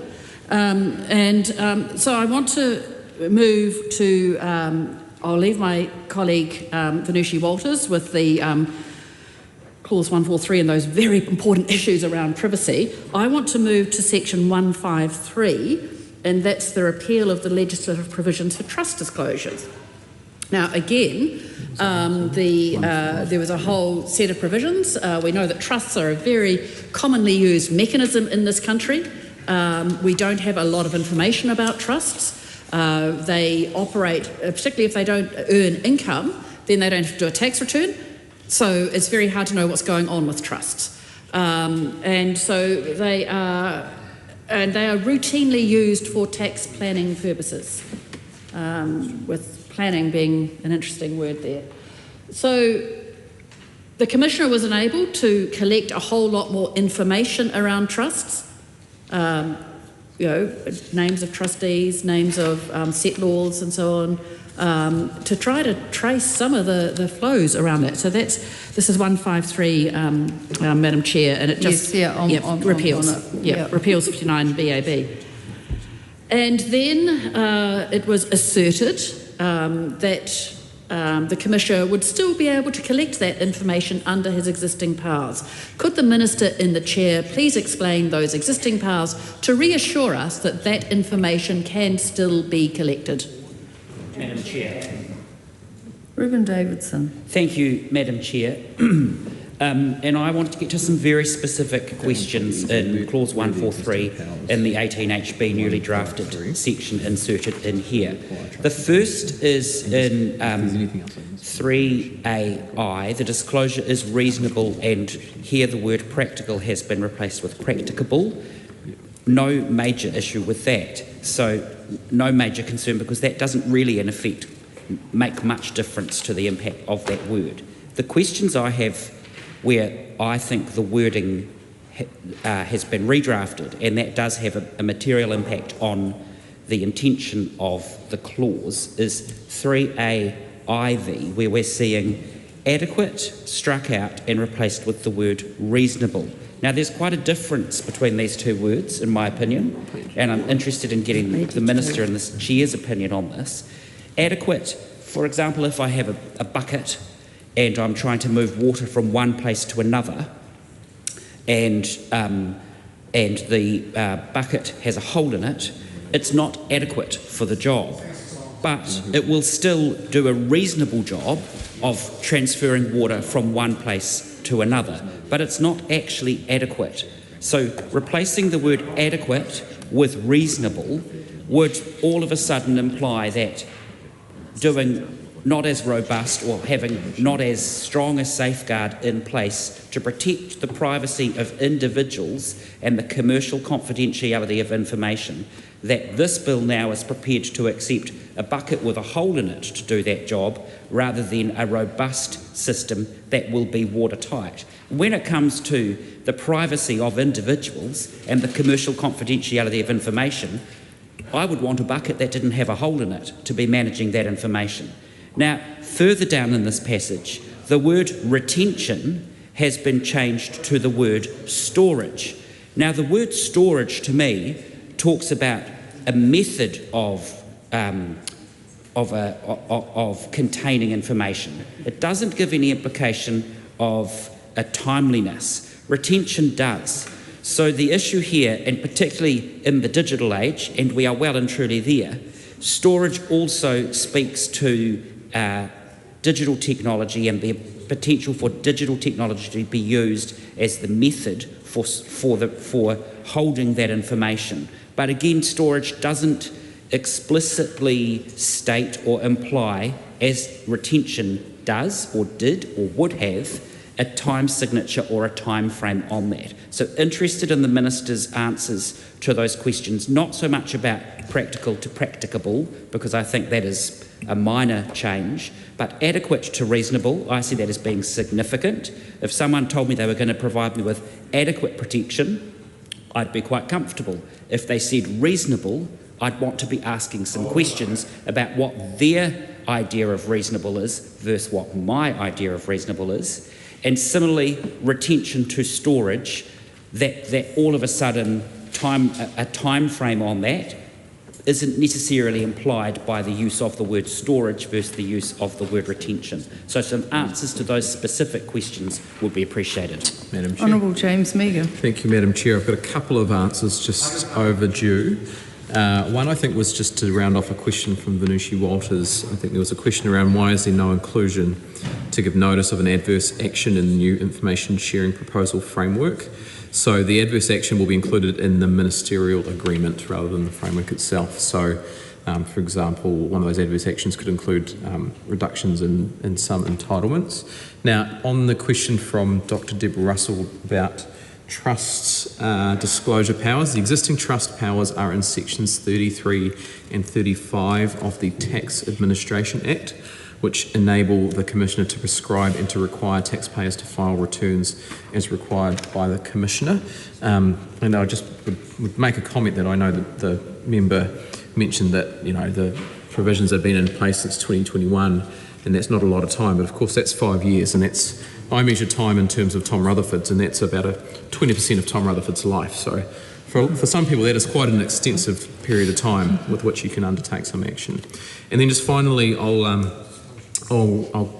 bring some consideration to the difference between storage and retention, but from a pure statutory interpretation view of the difference between adequate and reasonable, there is a long-standing understanding of reasonableness tests in legislation.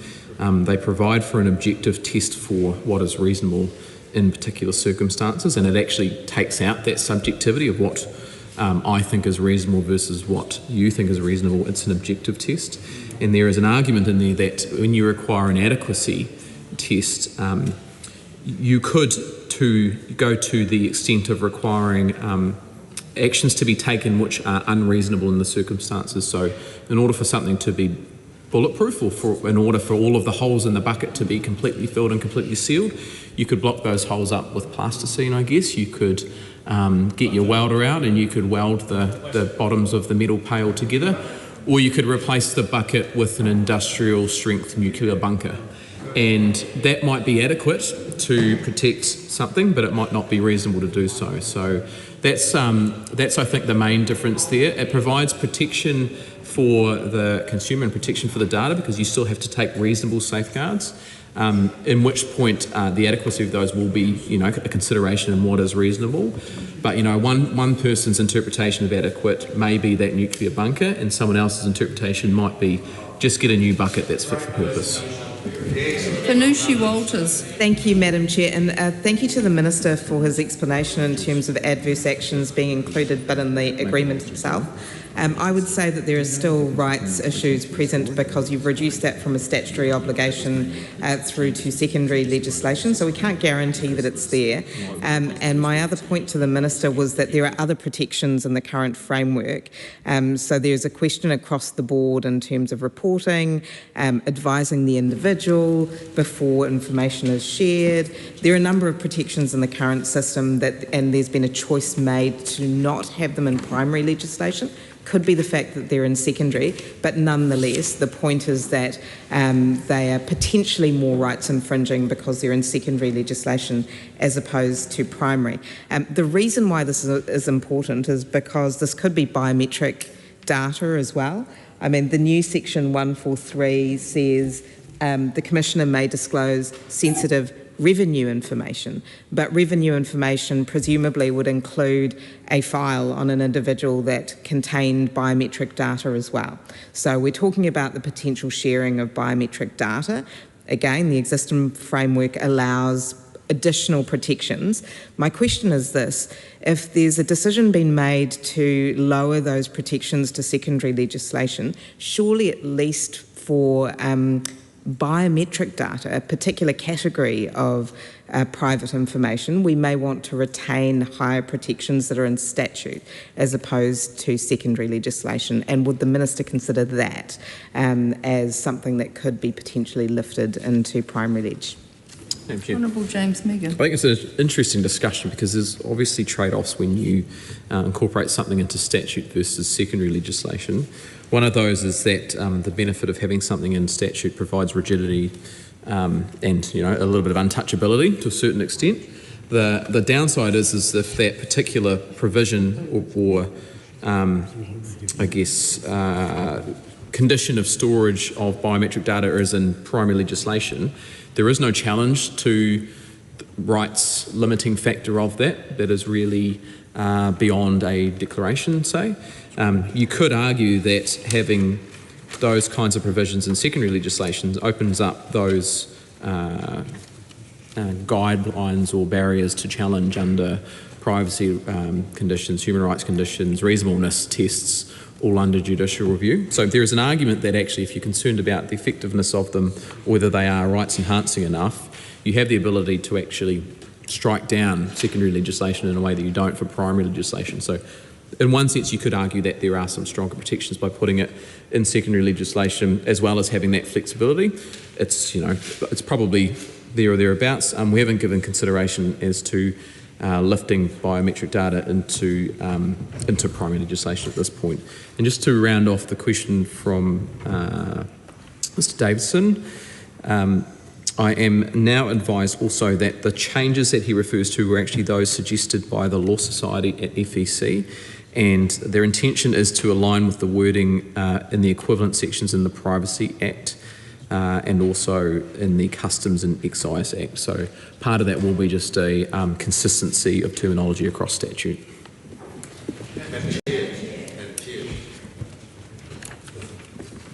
Miles Anderson. I move that debate on this question now close. The question is that debate on this question now close. All those in favour say aye. Aye. To the contrary, no. The ayes have it. Party vote has been called for, please, Clerk. New Zealand National. 49 votes in favour. New Zealand Labour. Toru te kaumā whānga pōti whakahe. Green Party of Aotearoa, New Zealand. 14 votes opposed. At New Zealand. 11 in favour. New Zealand First. 8 votes in favour. Te Pāti Māori. 5 votes opposed. Te Kuta Ferris. 1 vote opposed.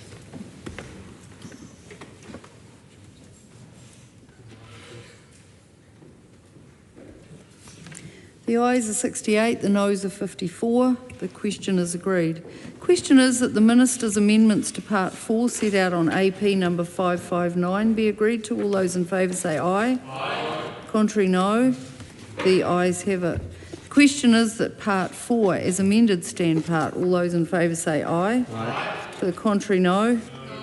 The ayes have it. Party vote has been called, please, Clerk.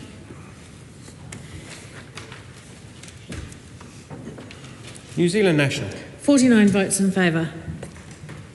New Zealand Labour. Toru Tacoma, Whānga Pōti Whakahe. Green Party of Aotearoa, New Zealand. 14 votes opposed. ACT New Zealand. 11 in favour. New Zealand First. 8 votes in favour. Te Pāti Māori. 5 votes opposed. Taikuta Ferris. 1 vote opposed.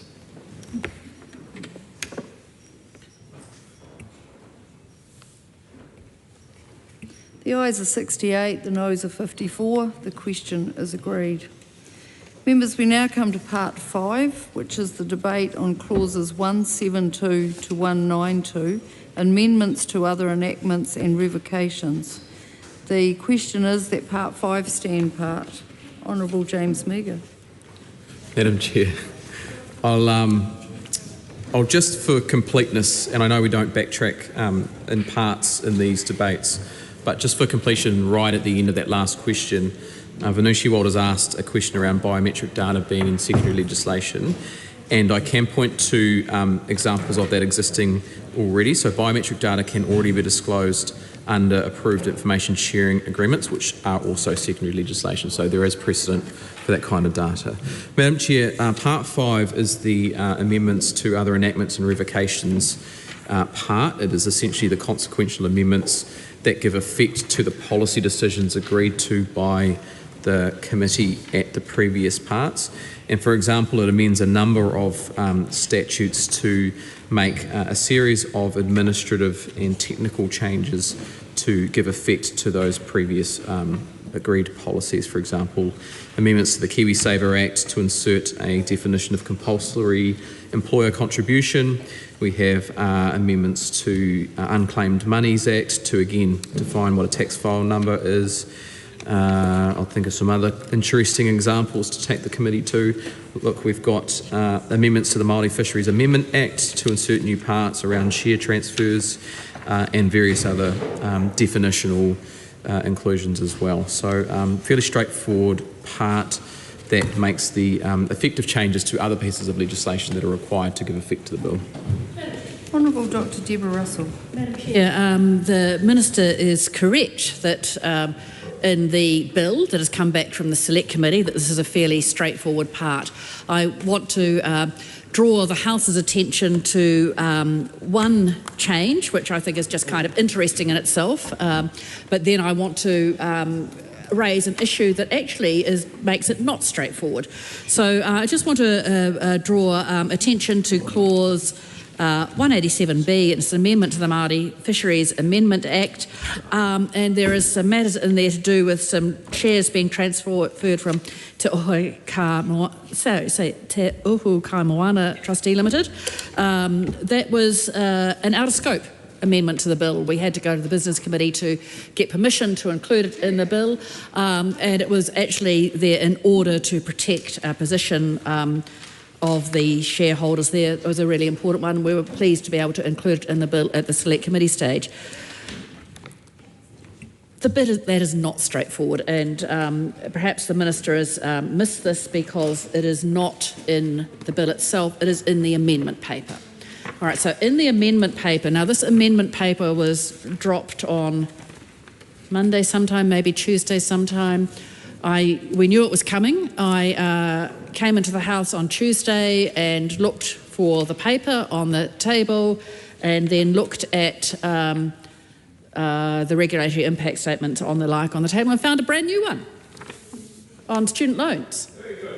So that sits in this part of the bill. So these new rules around student loans were not signalled earlier on. They were not signalled in the Select Committee process. The first we knew of them was when they arrived on the table this week. So I see the Minister is looking a little disconcerted. I'm going to direct the Minister to Amendment Paper 559. And in the original bill, we are looking at the amendments to the Student Loan Scheme Act 2011. That's on page 93 of the original bill. In terms of the amendment paper, and I'm going to urge my colleagues to look at this amendment paper too, because this does a whole lot of work. There's an amendment paper and a regulatory impact statement. So in terms of the amendment paper, we are looking at the clauses on page, the new clauses, which are now being inserted. So it is new clauses 180AB to 180AI. New clauses 180AB to 180AI, and if we look in terms of page numbers, we are going from page 17 of the amendment paper to page 20 of the amendment paper. And sitting in here are a whole lot of new rules around student loans. Not signalled in the bill that was presented to the House in the first reading, not signalled during the select committee process, not signalled at, I think, the second reading. The first we knew of them was when this amendment paper and the attached regulatory impact statement arrived on the table earlier this week. So a whole new set of policy, which we actually need to have a pretty thorough discussion of, because there are some quite serious issues sitting in here. It'll just take me a while to explain this, seeing as the Minister hasn't. There's a known problem with student loans. We have a number of student loan borrowers overseas who have very large loan balances, and because they are overseas borrowers, they also have very, very large amounts of interest on those loans. In fact, in many cases, the interest exceeds the amount of the loan itself, the original loan proper. And that is now creating a number of problems. All right, so there's a huge problem for the individual student loan borrower. We know of people who simply won't come back to New Zealand because they are overseas. Now, we know of people who are deeply stressed by their student loan balances and can't manage them. It used to be that a student could head off overseas with their student loan balance and pretty much just remain uncontactable. But these days we have some pretty strong information sharing going across tax jurisdictions, and actually going to the tax jurisdictions that our New Zealanders are most likely to go to, obviously with Australia and with the UK. So we're now starting to be able to track down these student loans. The difficulty is that a little bit like with child support, a person, if I may carry on, Mr. Speaker, I do want to explain the problem. The difficulty is that, as with child support, the amount of interest and penalties becomes so great that in itself it becomes a huge barrier to the person doing the right thing and contacting Inland Revenue and sorting out a repayment schedule. So what these set of new rules do is that they enable a person to get in contact with Inland Revenue and to put in place, hopefully, a payment program by instalment, an instalment package. And in that situation, the Commissioner, if these rules go through, will have the capacity to forgive some or all of the interest, to write it off. And obviously we can see straight away a whole set of issues that we need to work through in terms of that capacity of the Commissioner to forgive interest debt, provided the person keeps in line with a student loan. So the first of all, I want to get to a question now, and then we'll go through it clause by clause, but this is a question on the general policy. I'd like to ask the Minister to explain why Inland Revenue, why the Minister thought that this was a good time to make this change. What is the reasoning behind making this change? Mr. Chair. Honourable James Meagher. Thank you, Mr. Chair. As someone who incurred a significant student loan and then stayed in New Zealand, worked my butt off and paid it off, interest accruing on my loan hasn't been an issue for me, but for many New Zealanders who choose to engage in our public education system and enjoy the fruits of that system and the support provided by the taxpayer through that system, and then head abroad to pursue their dreams and ideas and careers, which is their right to do, and something that we love to encourage as a country that loves to encourage our young people to explore the world build a career and then hopefully return home. They do incur debt sometimes in terms of interest on their loans. And that can be, as the member indicated, quite significant at times. And for some of those individuals, it has resulted in debts so large that they disengage from the IR completely. So currently the position is that the Commissioner of Inland Revenue can only provide relief from late payment interest on student loans. So that is interest which applies when a borrower doesn't make a payment in time. Under the existing laws, the Commissioner does not have discretion to provide relief from interest charged on student loans more generally. So you could have an instance where a payer or a borrower overseas has accumulated interest, has never made a late payment but still has a significant interest debt. Currently, in that situation, and that applies to overseas borrowers clearly, the Commissioner has no discretion to provide relief at all. And so the proposed amendments in this new clauses 180AB to 180AI on AP, the amendment paper number 559, would give the Commissioner the discretion to provide relief, some relief from that interest. Discretion would be broad in nature, and it could be exercised when the Commissioner considered relief was equitable. To qualify, the loan would have to be repaid in full, either in lump sum or through short-term instalment repayments arrangements, and after that point, both the loan interest and the late payment interest would be cancelled for the period of the instalment arrangement, provided the borrower met all their obligations under the arrangement. So we are trying to find a way in which we can encourage overseas borrowers to pay off their loans more quickly. One of those ways would be to provide incentive through relief from that interest debt, because we know that the accumulation of debt overseas is an issue, and as the member pointed out, we have undertaken a number of tools and changes over many years to continue to pursue those who have incurred a debt from the taxpayer and who otherwise would be obliged to pay. But we cannot track them down or chase them up as readily as we can if they were onshore here in New Zealand. We do that more now with our relationships in the UK and Australia. But this is one way of incentivising those borrowers by saying, look, if you get on top of it, if you pay off your debt, we can provide you some relief from the interest that may have accrued on that debt as well. So that's the intention behind it. We want to encourage people to reduce their debt that they have overseas, and ultimately, hopefully in one sense, get them to a position where they do want to return home to New Zealand and build a life and build a family here, because they won't be faced with a very large tax bill when they get here. Right, Deborah Russell. Just a further, and it's a question at the broad policy level before we start getting into the detail of it, because there's a really significant policy issues here. And this is just one further question from me. My colleagues may have further broad policy questions. Look, there's an obvious fairness issue here, and I'm sure the Minister is aware of it. At one stage I was overseas paying a student loan and did the right thing, paid the amounts and so on. There are the students who stay here in New Zealand, and I'm delighted all my 3 daughters are doing that, and they get no interest on their student loans. But there's a heap of young people who head off overseas, do their OE, have 2 or 3 or 4 great years overseas, maybe stay permanently, but 2 or 3 great years, acquire real knowledge and skills and expertise, and then come back to New Zealand. And many of them do the right thing. They're in contact with Inland Revenue, they work out how much they've got to keep on repaying on their student loan, they keep on repaying their student loan, and because they are overseas borrowers, they pay interest as well.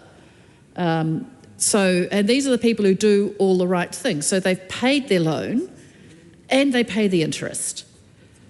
And now those people who've done the right thing, and I'm sure the Minister can see where this is going, are going to be faced with a group of people who have not done the right thing, who have not paid their loans, who have not been in contact with Inland Revenue, who have done all the wrong things, have taken the money and run.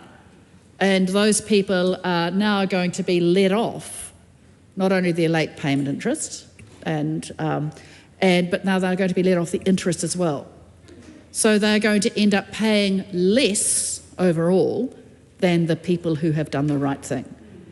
Now, I get the reasons for doing this. It was something we were grappling with in government, and I know that this government is grappling with as well. It's actually a hard problem.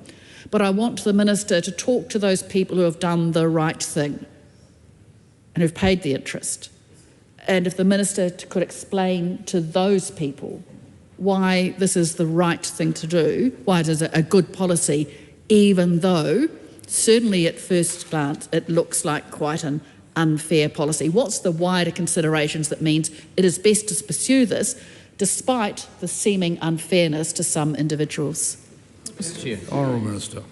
I could think of an analogy here at home. If you were someone who had committed an offence and that offence had come with a, let's say a fine, and you had, you've got two people, same offence, same fine. One person chooses to pay the fine on time, incurs no further penalty.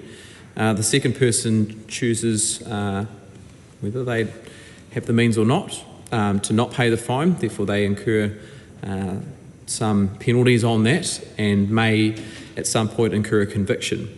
At which point the court may decide that, well, in lieu of your ability to pay the fine, we may wipe that debt and we may ask you to do community service instead. That recognises that there are some situations where having some flexibility may result in a greater outcome, because the individual who would be saddled with that debt or that fine may then be able to contribute in another way, and you reduce the overall long time impost on the taxpayer. I think the general proposition for those people who have done the right thing is that we will always, as a government, support those people. And we will do everything we can to take both a carrot and stick approach. We're very fair-minded and evenly balanced government. And while we have the stick that we can chase people down through the IRD and through saying hello to them when they arrive at the border and remind them that they've got a debt to pay, and maybe send them friendly reminders through the posts, we also will provide a bit of carrot for them as well. And I think that is a very even-handed, balanced approach, and it's a good way of making sure that people are aware of their obligations and do pay it, but we're also aware that there is a responsibility on the government to try and recoup as much of those costs as possible.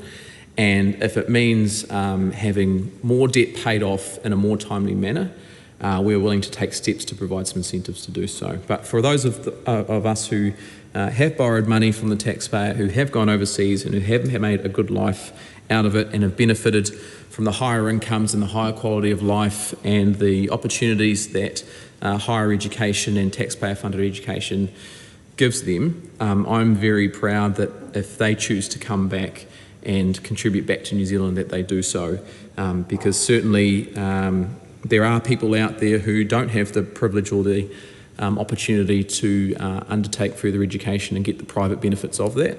And they are the ones that are out there working in our storehouses and our freezing works and on our farms day in, day out, paying the tax so that some of our children can enjoy a higher education and travel the world. So for those of you who do the right thing and pay your debt and come back, good for you. For those of you who have struggled a bit and have incurred some interest and are thinking of writing it off and never coming back, hopefully this gives you food for thought and an ability to maybe make that decision to pay off your loan and come back home at some point. All right, now I think we've had some very good contextual and discussion on the policy issues. Now the nuts and bolts, please, Dr. Zunard. Thank you, Mr. Chair. Thank you for that, Minister. Now, I want to echo the previous speaker's surprise when I saw the regulatory impact statement on this particular section, because literally the student loan interest rate and the concerns around that has been something that the Green Party has been advocating for quite a while, particularly ramping that up since the middle of last year. So I'm really pleased to see something that the government is doing, and also particularly acknowledgement to the Honourable Dr. Shane Reddy on this as well. I do want to get into specifics, but I'm just noting to the chair that since this is my first call, I have, alongside this, which I have very specific questions, I guess the first question I have for the Minister is, when we are looking at overseas student loan interest rate, one of the fundamental difference that we're having when it comes to interest rate in general is that in other areas, interest rate is determined based on the size of your income and proportion of your income. If you're paying for student loan back here in Aotearoa, New Zealand, that's not the case when you are overseas borrower.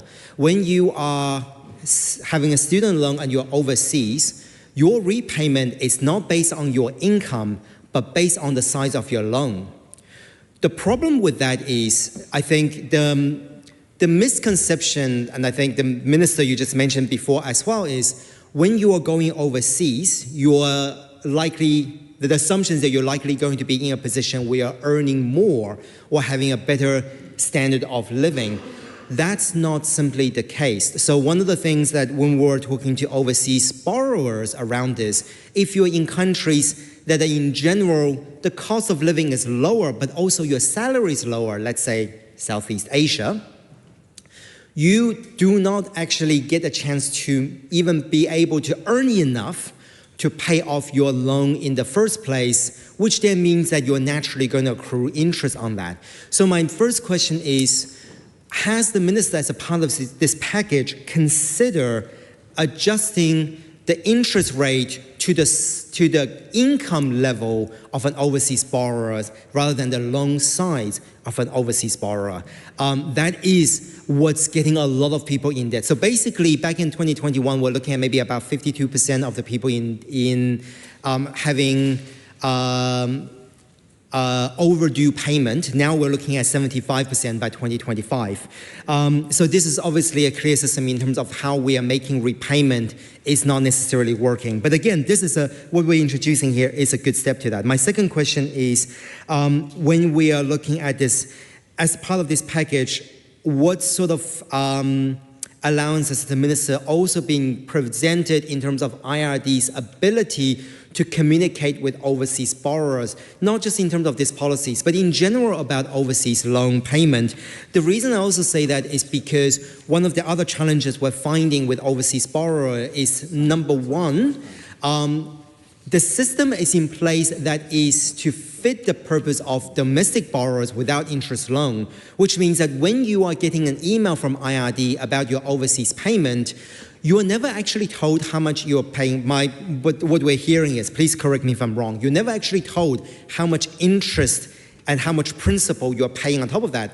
Anyone with a mortgage will know that your fortnightly payment or weekly payment or monthly payment to the bank breaks everything down so you know how long it's going to take you to repay that. That's not immediately clear. Also, when IRD communicate with overseas borrowers, often there isn't clear communication. There's an inability to check in terms of emails.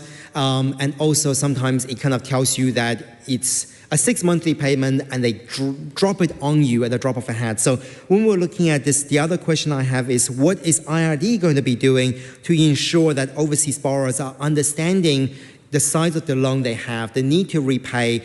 Because even including the example that we're seeing here in the regulatory impact statement, paragraph 15, the example that we're using here with Lana, often people who left quite early on don't necessarily know they have any more, they had loan outstanding, and that loan has been slowly accumulating. So while the policy here we're seeing, which is allow commissioner to also change it to student loan, but to debt interest, but also loan interest, is there a way that we're able to communicate with borrowers earlier on so they don't get into that situation in the first place? Mr. Chair. Honourable Minister. Mr. Chair, I think this might be a case of it's not the size of the income, it's how you use it in terms of paying it back.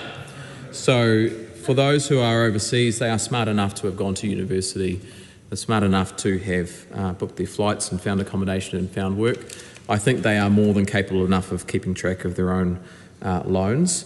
However, in saying that, if there is more work that the IRD could do to communicate with them, I'm sure that they would be interested in that. It is unfortunately outside the scope of this bill.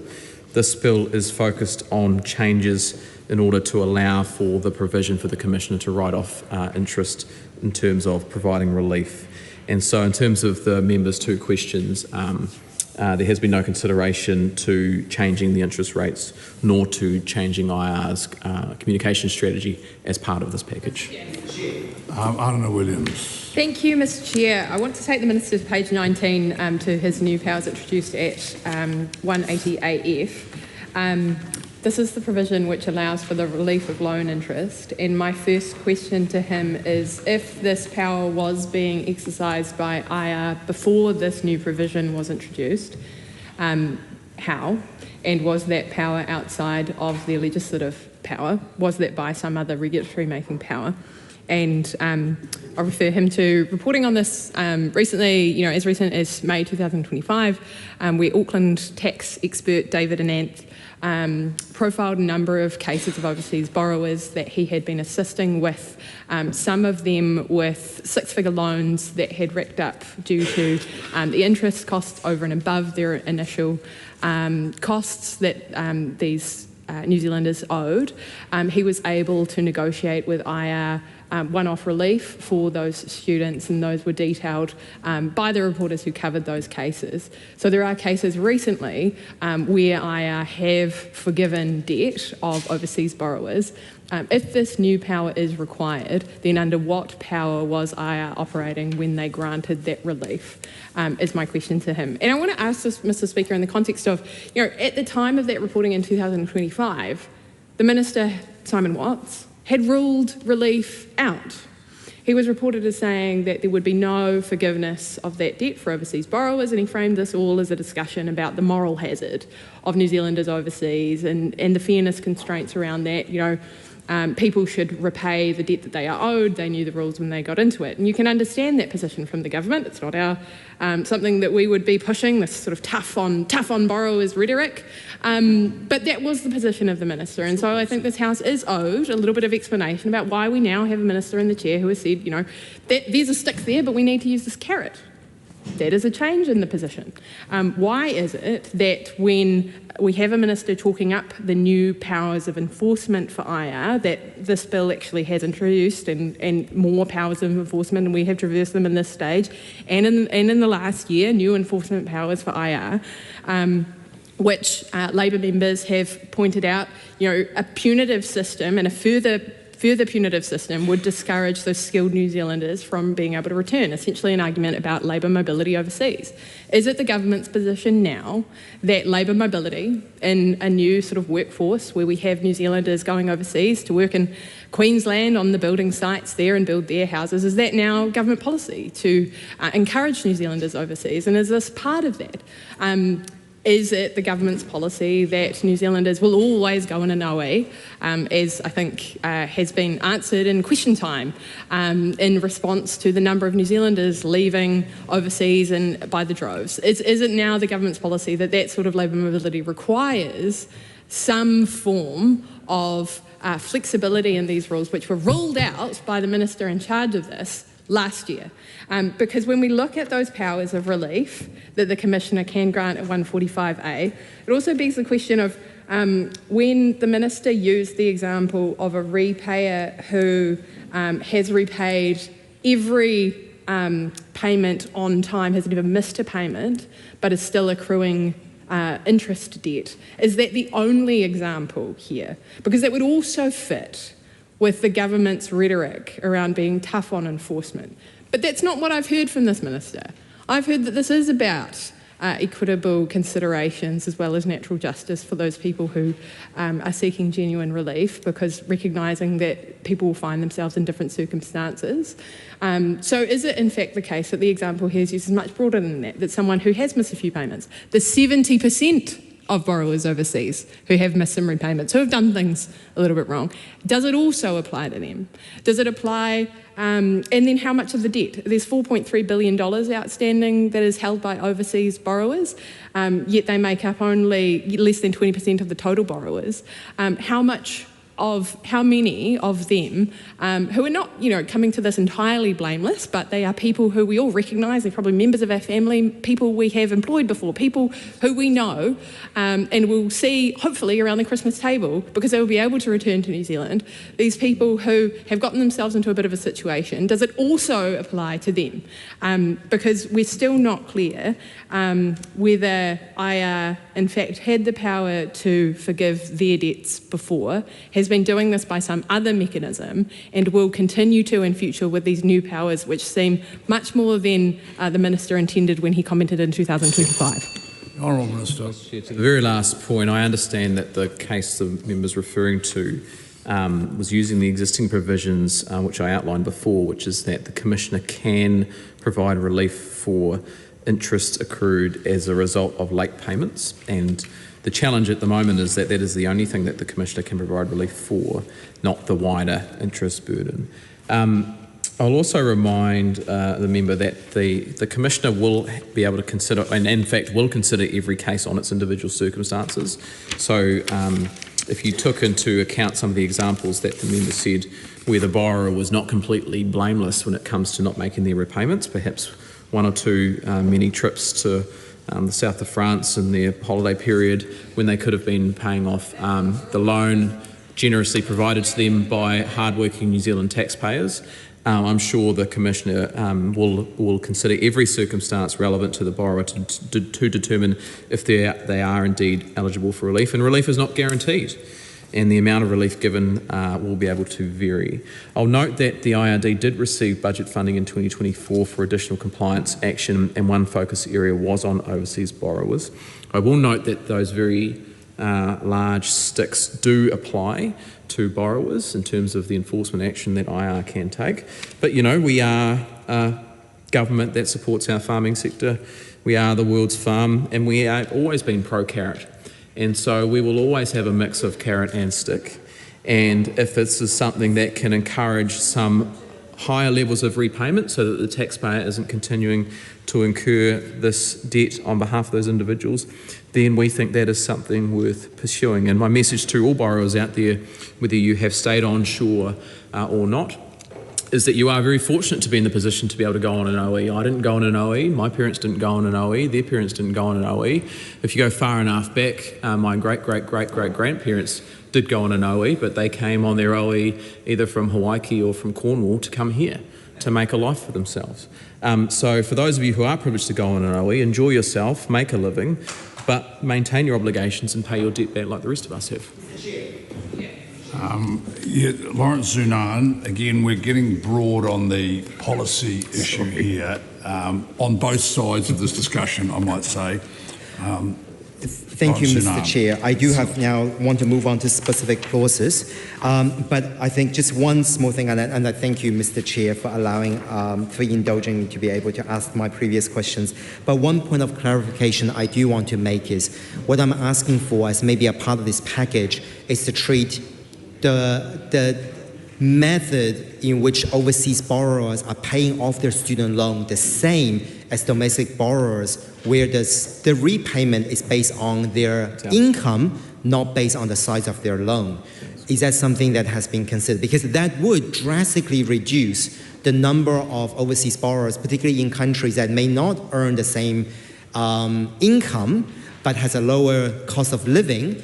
It will mean that they are less likely going to get into debt in the first place and be more prompt in their repayment. So just checking with that with the Minister.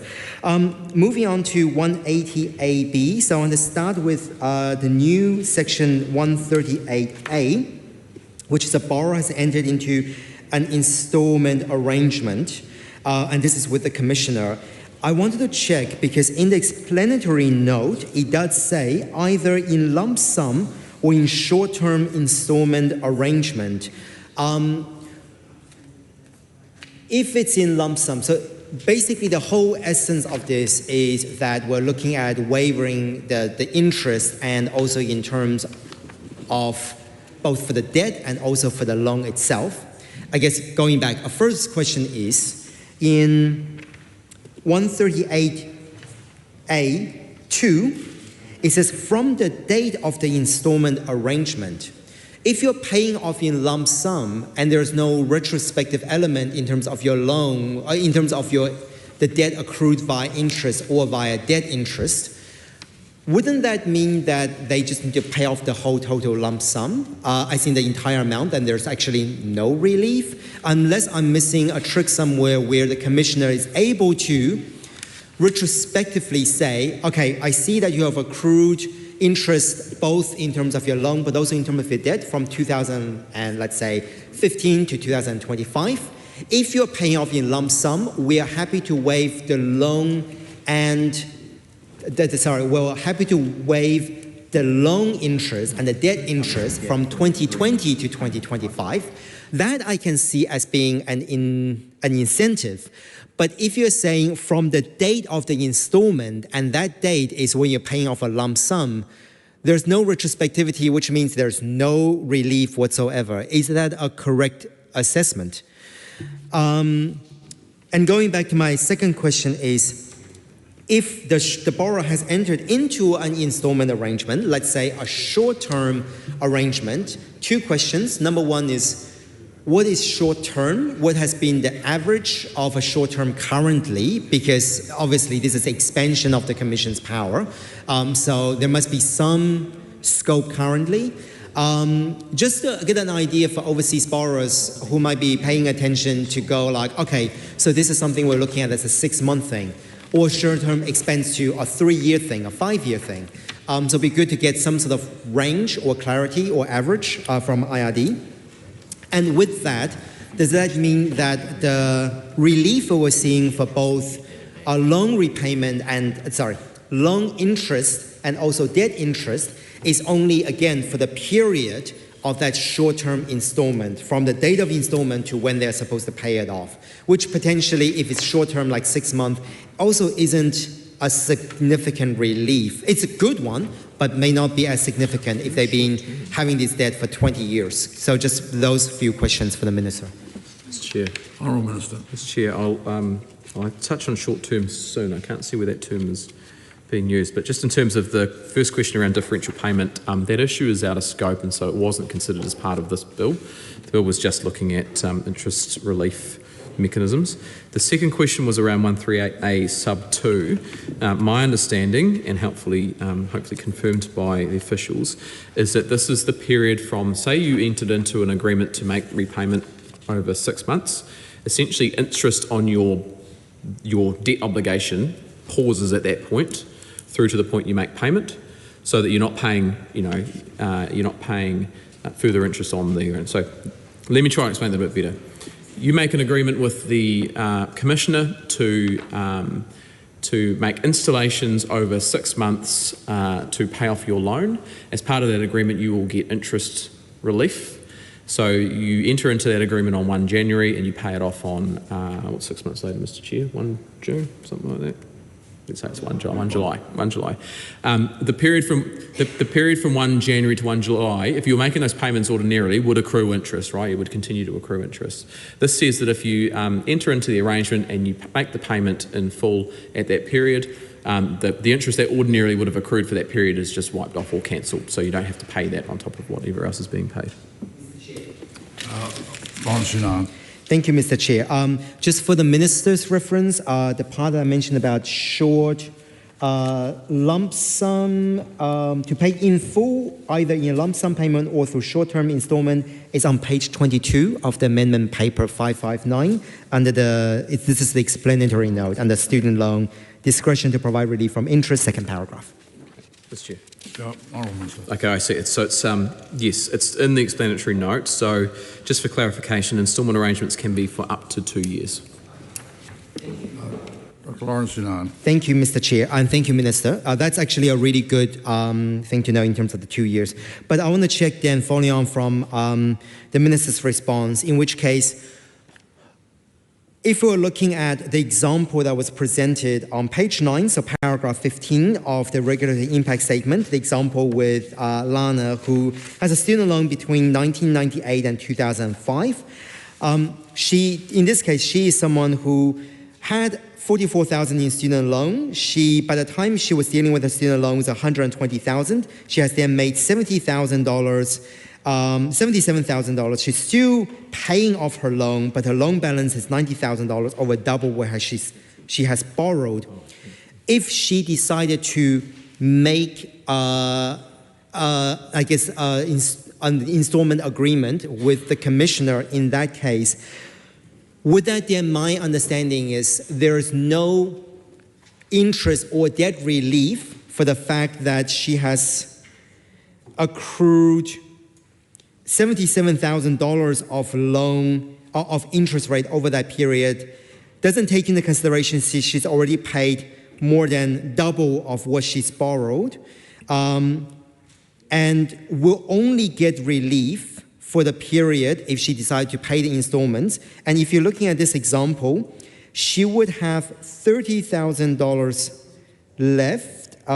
So in, let's say, between 2017 to now, we're looking at a period of 9 years, or maybe 8.5 years.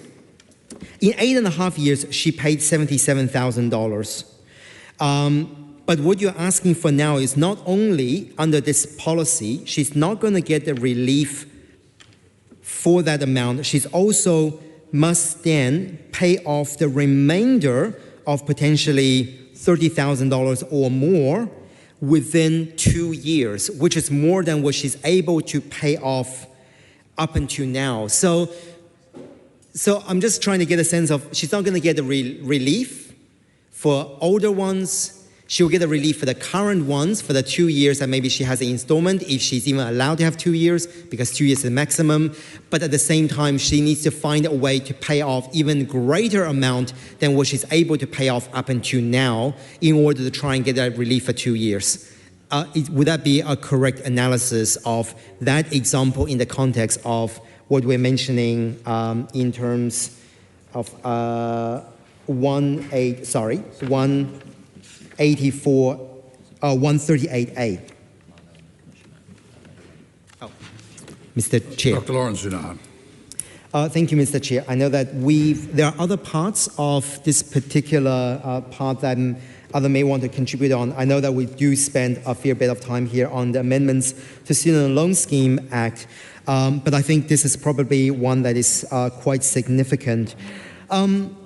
So I want to check then, if an installment has been made with the commissioner, and I know that there is a lot of, let's say, 141B, so this is clause 180AD, new section 141B, late payment interest cancelled if installment arrangements complied with, and it does also follow these instances talking about the commissioner's obligations and must cancel any late payment.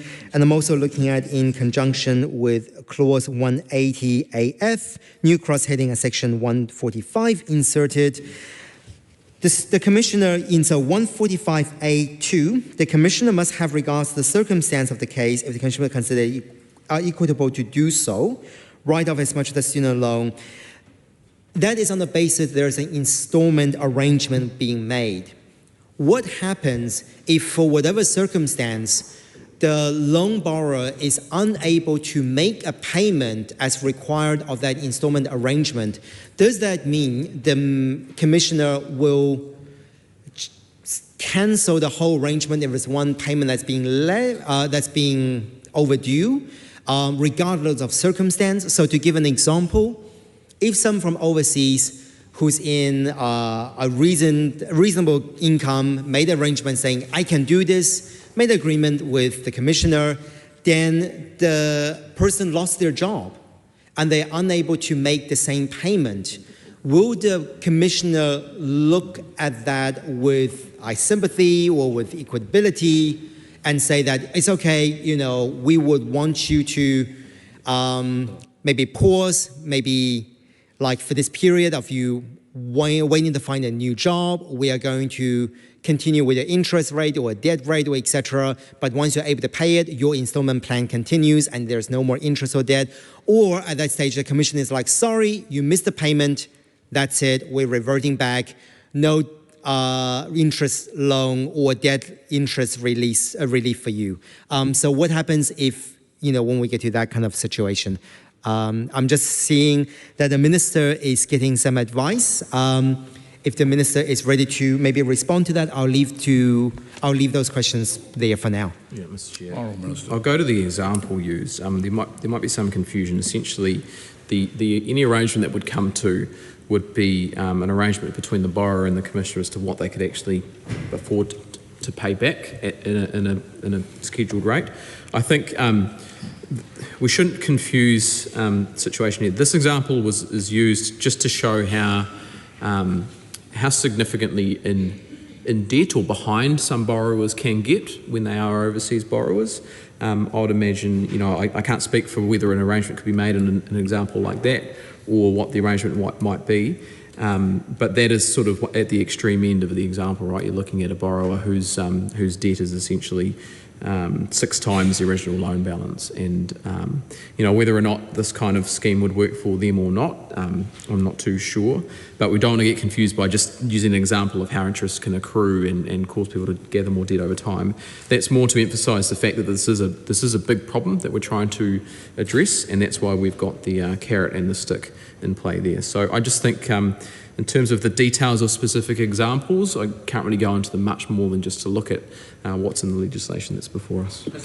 Lawrence Sunan. Thank you. Thank you for that, Minister. I guess another question. I appreciate what the Minister said in terms of it's an arrangement between the borrower and the Commissioner on what the borrower is able to pay off. Would that then be a correct assumption that, because again, this is something where the installment arrangement need to be paid in full, in which case, if a borrower is unable to meet the full payment within the period of what is considered a short term or a lump sum, that means that the borrower is not eligible to have that kind of agreement with the Commissioner and therefore will not benefit from this relief. Okay, I'm seeing head nods. Cool, good to know. My final question for this section, and we're happy, just signaling to you, Chair, we're happy to move on to other parts of Part 5, which I know still has quite a few things. This is to do with 145A, Clause 180AF, Section 145A, 3B, and also 4. In terms of when they say that, actually 3 and 4, when we're looking at if loan interest is written off, and also, the Commissioner may reverse a write-off, which kind of answers one of the other things that I mentioned. But let's say in terms of 3, has there been any modeling done by IRD in terms of what would be the likely average, or what would be the range of the interest write-off it would be, both in terms of at the individual level, but also in terms of the total amount level, noting that Australia, for example, just last year has written off $16 billion in bad student debt. So is there any sort of modeling done in that case from IRD on how much in total will be written off and the average? Yeah. Ryan Hamilton. I move that debate on this question now close. Lawrence Sunan. Thank you, Mr. Chair. The Minister is just getting the answer to your last question. So I know. I just want to seek one clarification from you, noting that we do have a very good officials team and also a very diligent minister in the chair.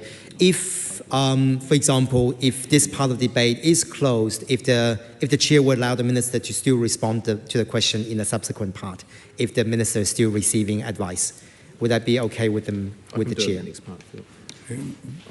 We're happy the chair will indulge that in the next part. Thank you so much. Thank you so much, Mr. Chair. That was all I had for that. Yeah.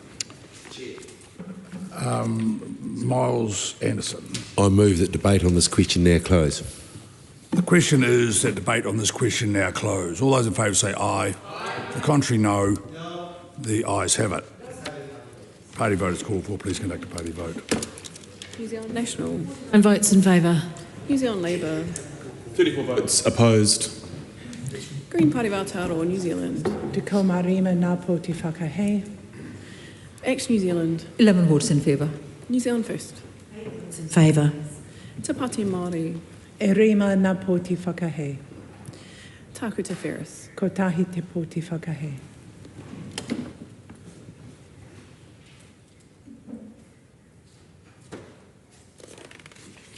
The ayes are 68, the noes are 55. The question is agreed. The question is that Minister's amendments to Part 5 set out on AP number 559 be agreed to. All those in favour say aye. Aye. To the contrary, no. The ayes have it. The question is that Part 5 as amended stand part. All those in favour say aye. Aye. To the contrary, no. No. The ayes have it. Please conduct a party vote. New Zealand National. 49 votes in favour. New Zealand Labour. 34 votes in favour. Green Party of Aotearoa, New Zealand. Te ko marima ngā poti whakahe. Act New Zealand. 11 votes in favour. New Zealand First. 8 votes in favour. Te Pāti Māori. E rima ngā poti whakahe. Taku Te Ferris. Ko tahi te poti whakahe.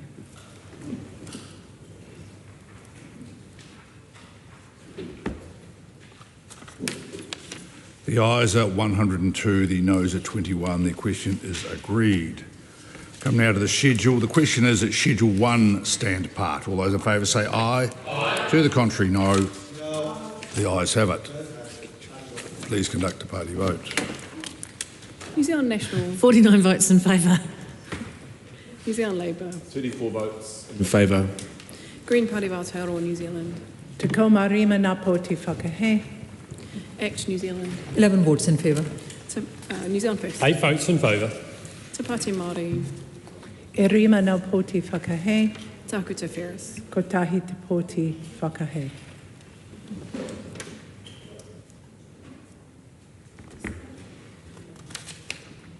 The ayes are 102, the noes are 21. The question is agreed. The question is at Schedule 2 stand part. All those in favour say aye. Aye. To the contrary, no. The ayes have it. Please conduct a party vote. New Zealand National. 49 votes in favour. New Zealand Labour. 34 votes in favour. Green Party of Aotearoa, New Zealand. Te ko marima ngā poti whakahe. Act New Zealand. 11 votes in favour. New Zealand First. 8 votes in favour. Te Pāti Māori. E rima ngā poti whakahe. Taku Te Ferris. Ko tahi te poti whakahe.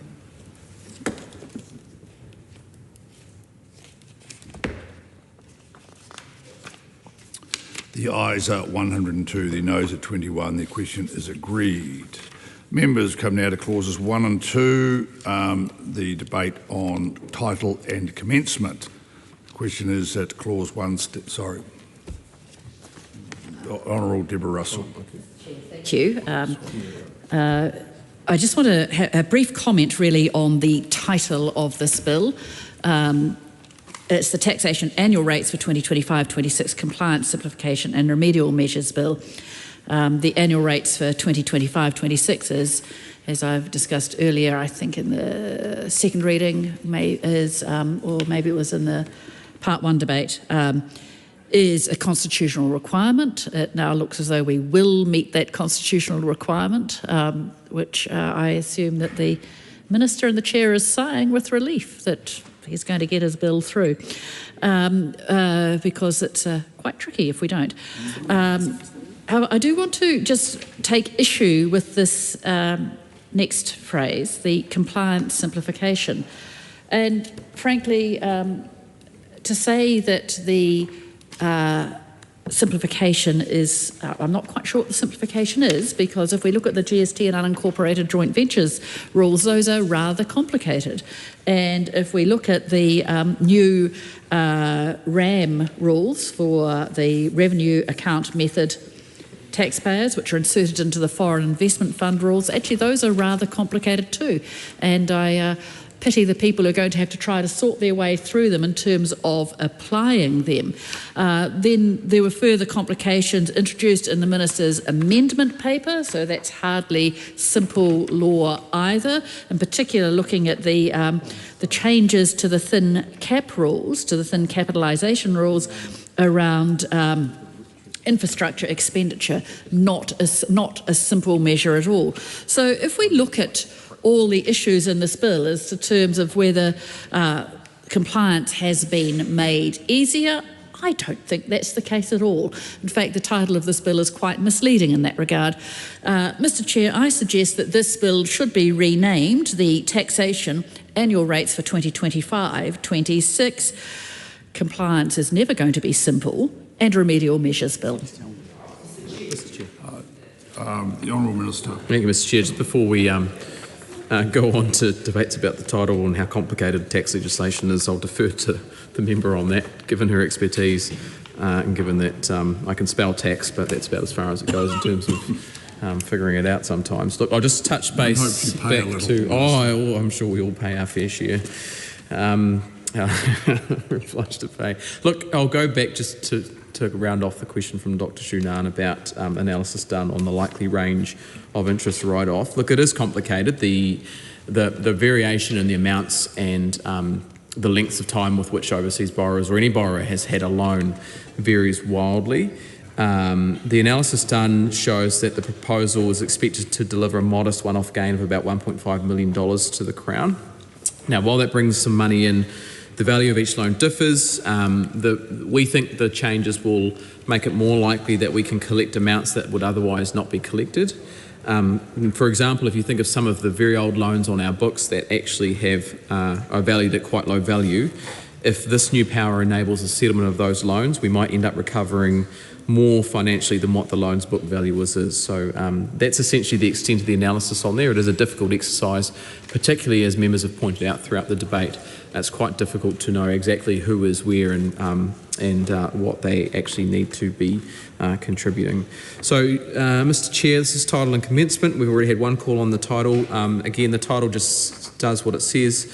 It amends the Tax Act in order to set the annual rates for 25-26, provide compliance simplification and some remedial measures. And I take the members' points that legislation can be incredibly complicated and sometimes make things more complicated. That's why we have very intelligent experts in all matters of tax to both teach those of us in the real world who want to learn about these things, but also come to the House and teach us here too as well.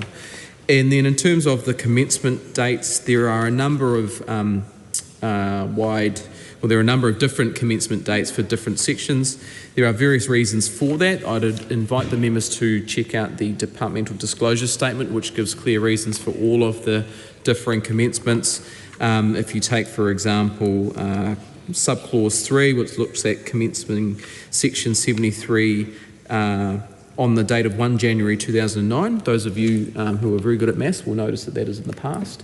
And one of the reasons for that is that it looks to deal with crypto assets and essentially ties some of these transactional definitions to the date with which those assets came in to being essentially in the world. So if members have questions about the commencement dates and they want some particular detail, there is some detail for each of those in the departmental disclosure, but essentially most of these dates are coming in at different times to take into account either the complexity in operationalising them, so giving agencies and individuals more time to respond, giving people enough foresight, enough warning to make sure they can prepare for their obligations, and also doing some tidy ups for those matters that may have arisen in the past that we want to account for when we're incurring future tax liabilities.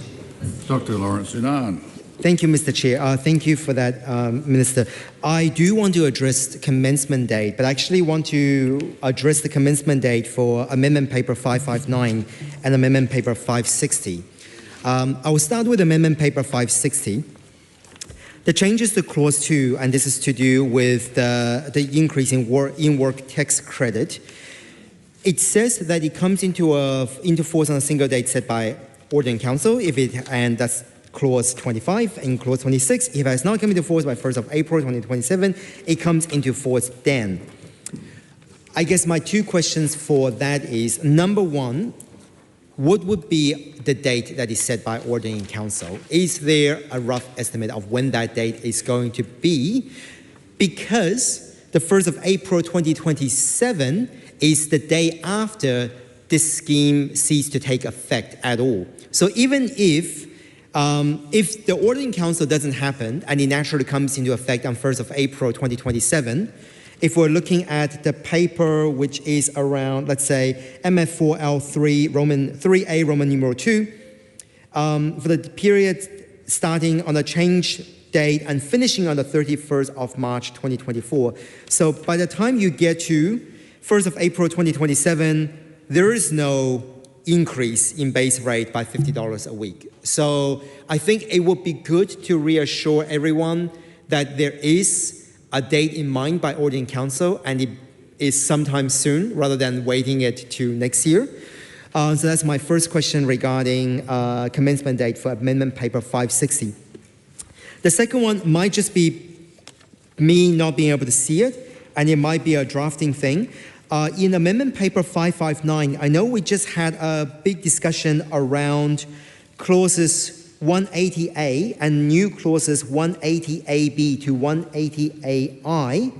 I'm just noting that in page 1 to page 2, at no point, even under H, at no point does those clauses get mentioned as part of the commencement date. Would you be able to highlight what is the commencement date for 180A and 180AB to AI? Have I missed something under clause 2? Because usually there is a catch-all phrase, something like, and everything else commences on X date, but I'm not seeing here. Would I then, am I then correct to assume that clause 2(1), subclause 1 of the main bill, which says this act comes into effect on the day after date by which it received royal assent, except as provided in this section, if the amendment paper 559 doesn't mention that particular section, that when they're looking at with 180A, 180AB to AI takes place the day after royal assent. Would that be a correct assumption? Okay, I'm seeing nods. So yeah, if I can get a response to my first question, that'd be great. Mr. Chair. The Honourable Minister. Our response, yes, the date by which the Order in Council will be set is, it's kind of a tautology, but it's the date on which the Order in Council will be delivered. But it will be obviously before probably 1 April 2027, because the whole point of this is to provide relief which is timely, targeted and temporary. But in our view, it will be as soon as possible after this bill passes through the House. And in response to the member's question, just so we get it on the record about commencement dates generally, yes, 2 sub 1 is a catch-all for all sections that aren't outlined in the rest of section 2. Dana Kirkpatrick. I move that debate on this question now close. Question is the debate on this question now closed. All those in favour say aye. Aye. Further contrary, no. The ayes have it. Please conduct a party vote. New Zealand National. 49 votes in favour. New Zealand Labour. 34 votes opposed. Green Party of Aotearoa, New Zealand. Te kaumarima ngā pōti whakahe. Act New Zealand. 11 votes in favour. New Zealand First. 8 votes in favour. Te Pāti Māori. E rima ngā pōti whakahe. Taku Te Ferris. Ko tahi te pōti whakahe.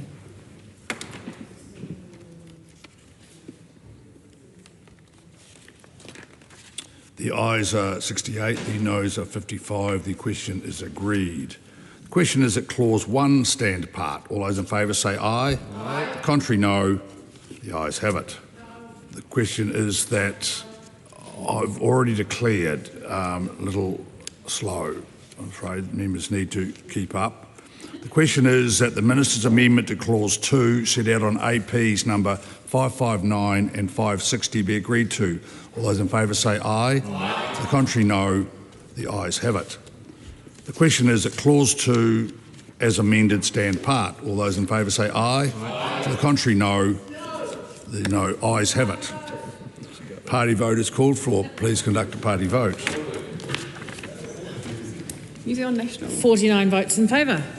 New Zealand Labour. 34 votes in favour.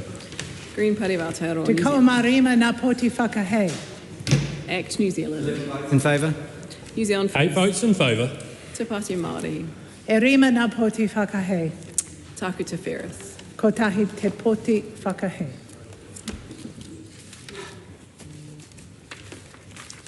The ayes are 102, the noes are 21. The question is agreed. I'll report this bill with amendment presently. Thank you, Minister.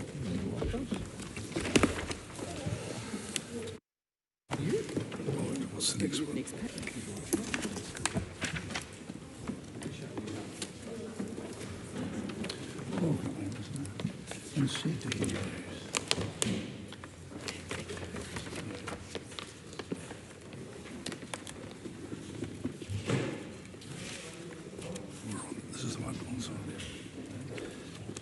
It was the online casino gambling bill. Members, when we were last considering this bill, we were debating Part 6. This is debate on clauses 80A to 82, gambling duty and other matters. The question is that Part 6 stand apart. Luamanga Lydia Susini. Oh, thank you, Mr. Chair. We have traversed this bill, and I'm quite pleased at where we're up to. Mr. Chair, I do have an amendment paper in terms of this section, which is on the table, and I'll just get to it. And it's with regards to ATG. Mr. Chair, we did have a number of submitters asking with regards to the proceeds from lottery gambling, but also that the online gambling proceeds, we had some submitters that had an issue with when the funding is coming through, but also what I wanted to ask the Minister, what advice did she receive in terms of the modelling, because the Lottery Grants Board will be receiving the proceeds.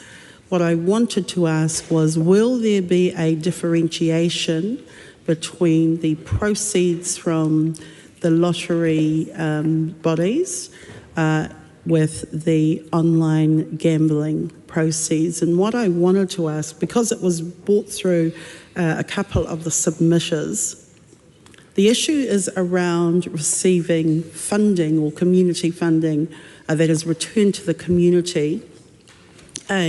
Will there be a specific differentiation between what comes through the lotteries side of it and what comes through the online gambling proceeds? The second part of my question, so I'll just put it how the submitters put it. What they wanted to understand was, if it comes through lotteries, that's clean money. If it comes through online gambling proceeds, that's termed dirty money. So money is money. However, some of the submitters have an issue applying for funding if it's clean versus dirty. The Honourable Brooke Van Velden. Thank you, Mr. Chair. Speaking to the amendment paper that the member raised, look, as presiding member of the Lottery Grants Board, I am also aware that there will be people who don't wish to touch money that's been from the proceeds of online casino gambling, and therefore do not wish to apply for a source of funding from this area. The board is also cognizant of this and will provide for applicants to identify the source of money they wish to seek funding from. I don't consider that a legislative amendment is needed for this matter, as the board can resolve this matter as a board. Lydia Susini. So my amendment paper, thank you, Minister, for your reply. So my amendment paper does specifically have an addition to an application that how will those applying be able to make their own decision, and I appreciate what the Minister has said because I too am a member on the Lottery Grants Board, and it's just helpful, I guess, in part of education communities when they are going for funding, that they understand where it comes from. But what people wanted to be really clear on is, whilst all the funding might go into one bucket, but they really wanted to understand that is there an ability through the Minister, or did she get any official advice on that differentiation? Honourable Minister. Mr. Speaker, as the presiding member of the Lottery Grants Board, I expect to be receiving advice from officials in this area, but I don't believe a legislative change is needed because the board is cognizant, and I as a minister and the presiding member of the Lottery Grants Board am also cognizant that there will be some people who will not wish to apply and receive funds from online casino gambling, and we will ensure that it is clear where some of that money is and which funds it is attached to, so that those people who do not wish to have any of that proceeds from online casino gambling do not touch that money. Lydia Susini. Thank you. Thanks, Minister. I appreciate and probably traversing all. This may be out of scope. So, Minister, in your role as chair of the Lottery Grants Board, do you think that officials will provide that advice, even though my question is out of scope, at that other mechanism? I just wanted clarity on that. Honourable Minister. Madam Chair now. Honourable Minister. Yes, I would expect so, because as the Minister of Internal Affairs and the presiding member of the Lottery Grants Board, I am responsible for the distribution committees, and so therefore will be taking advice in that capacity. Helen White. Apologies. Thank you, Madam Chair. I just wanted to ask about service because we're dealing with so many overseas entities. I appreciate that the world is changing rapidly and becoming more networked, but it's also a situation where post is changing and people's use of that. And in the case of overseas entities, it is more and more easy for people to escape things like the issue of notice. So I wanted to know from the Minister what advice she had on that changing area of service overseas, and whether this had informed the way that this is structured, and what kind of review of the success of service there would be in the next little while, given that we are dealing with the pointy end of quite sharp operators in those areas. So will there be any kind of attempt to look at whether those service provisions are fit for purpose, given this particular application of service? Thank you. Honourable Brooke Van Velden. Madam Chair, I can only assume the member is talking about clause 81 in terms of the service of notice. Is that correct? Great. No, that's all right. So I would just point the member to 81.1.3, and it makes it very clear that a notice that can be served on an individual can be served by sending it via email. And this is to ensure that cross-border issues can be addressed cross-border rather than requiring a physical person to be present in New Zealand, which gets around any border issues to do with online casinos. Madam Chair. Camilla Bellich. Madam Chair. I'm not sure it's a genuine call, Mr. Costley. Camilla Bellich. I look forward to Tim If Costley's... it is, let me know. I look forward to Tim Costley's substantive contribution on this part of the bill. Madam Chair, thank you. I do have a few questions around Part 6, but the questions I have are in relation to the Schedule 2, which I understand is part of Part 6, as it refers to that's correct. 82. So this is quite a, even though Part 6 itself is not the longest part of this bill, and many of the changes that are in Part 6 have been inserted by the Select Committee. The consequential amendments to other acts are quite a substantive part. So I had a couple of questions, and undoubtedly other colleagues will have questions around how these changes will impact on other parts of the government's legislative framework. And so specifically, I wanted to ask first about the anti-money laundering practices that will need to occur within this bill. Obviously, we're regulating a market which is currently unregulated. And I do see that there's, and appropriately as it should be, that there is a link to the Anti-Money Laundering and Countering Financing of Terrorism Act. What I wanted to know is, do we have any evidence to date that in the regime which has currently been operated in an unregulated fashion, that this has had any link, or there has been any evidence of money laundering or indeed financing of things like terrorism, which are prohibited under our law, and how those particular provisions will come in under those particular pieces of legislation. Just wanting some evidence of what is the problem issue that we are looking at with the changes to this bill, and currently, if there is evidence that has been occurring, would the current legislation, which is listed there in Part 1 of Schedule 2, actually apply to the existing prohibitions on money laundering? So I think that's quite a big subject area. I think because we are dealing with international operators, it will be more incumbent on the government and on this House to ensure that those are sufficient. So I look forward to the Minister's comments on that. I also wanted to ask specifically around the changes to gaming duties. With this Act, there's some substantive changes that bring the online casino gambling framework within the Gaming Duties Act 1971. Obviously, that's quite an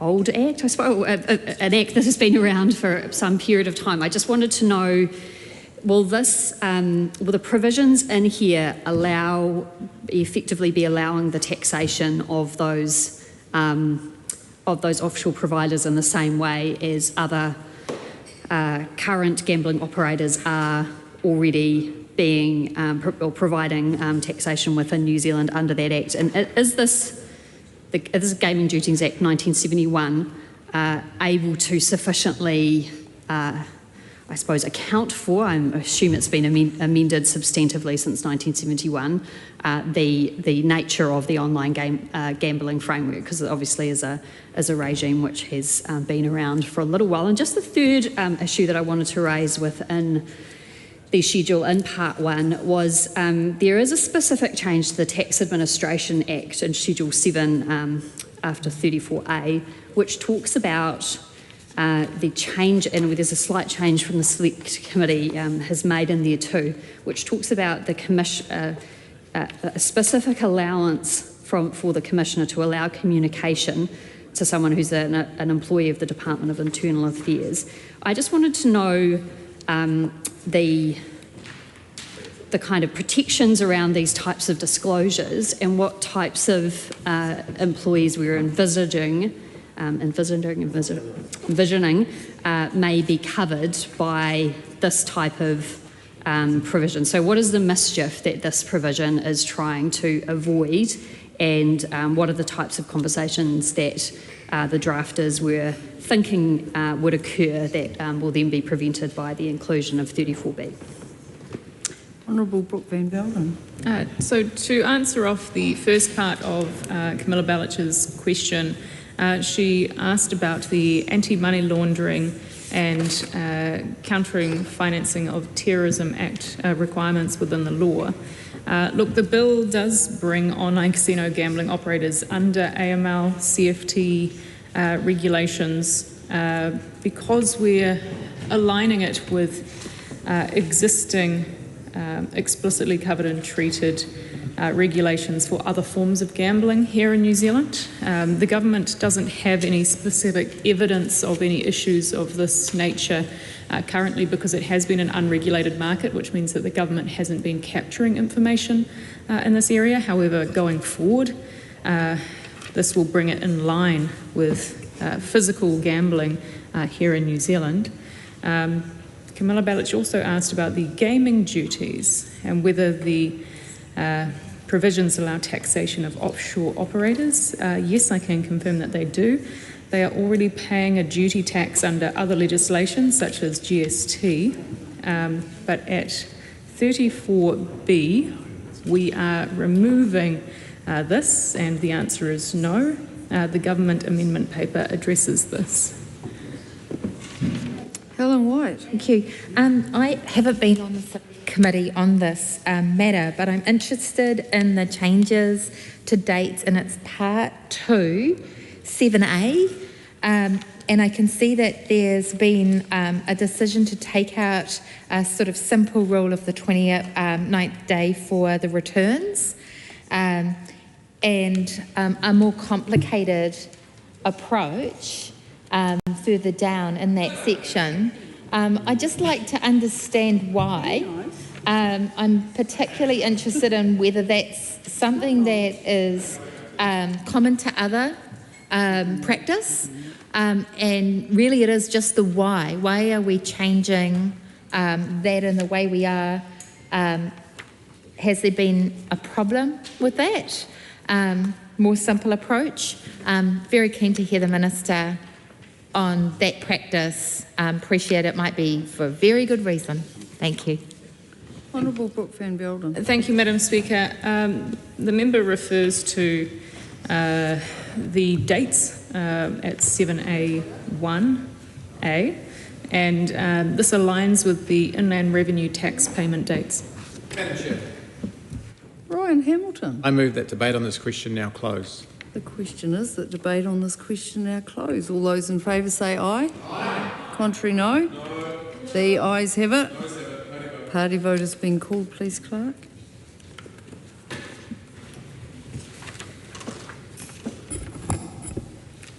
New Zealand National. 49 in favour.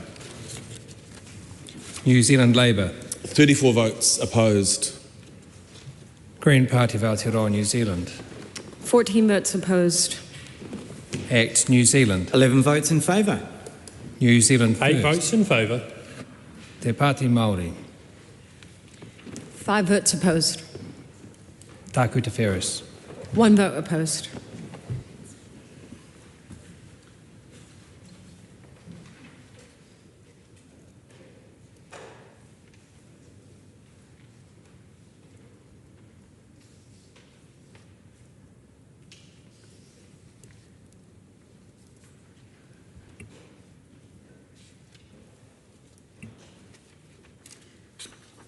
The ayes are 68, the noes are 54. The question is agreed.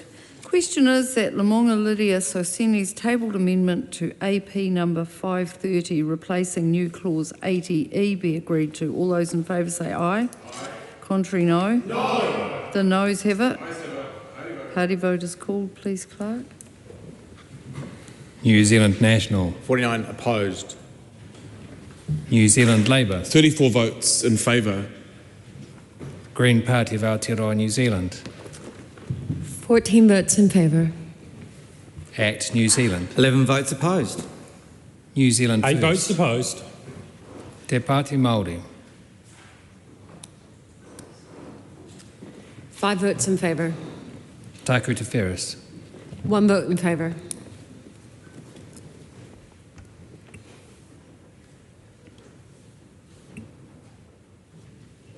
The ayes are 54, the noes are 68. The question is not agreed. The question is that Mike Davidson's amendment to AP number 530, amending clause 80D set out on AP number 558 be agreed to. All those in favour say aye. Aye. Contrary, no. No. The noes have it. Party vote has been called, please, Clerk. New Zealand National. 49 opposed. New Zealand Labour. 34 votes in favour. Green Party of Aotearoa, New Zealand. 14 votes in favour.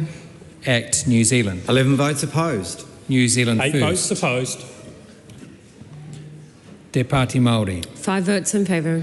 Taku Te Wheres. 1 vote in favour.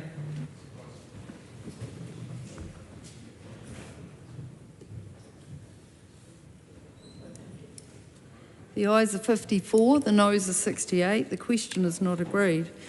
The question is that the Minister's amendments to Part 6 as set out on AP number 530 be agreed to. All those in favour say aye. Aye. To the contrary, no. No.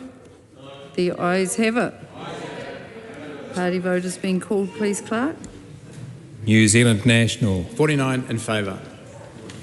New Zealand Labour. 34 votes opposed. Green Party of Aotearoa, New Zealand. 14 votes opposed. Act New Zealand. 11 votes in favour. New Zealand First. 8 votes in favour. Te Pāti Māori. 5 votes opposed. Taku Te Wheres. 1 vote opposed.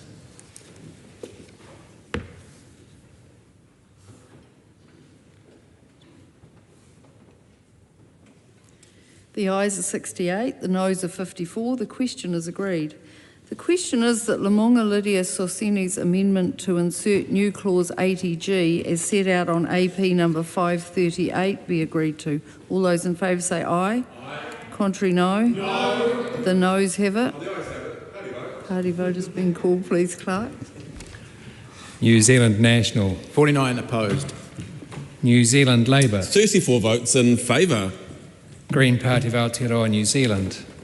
14 votes in favour. Act New Zealand. 11 votes opposed. New Zealand 8 First. votes opposed. Te Pāti Māori. 5 votes in favour. Taku Te Wheres. 1 vote in favour.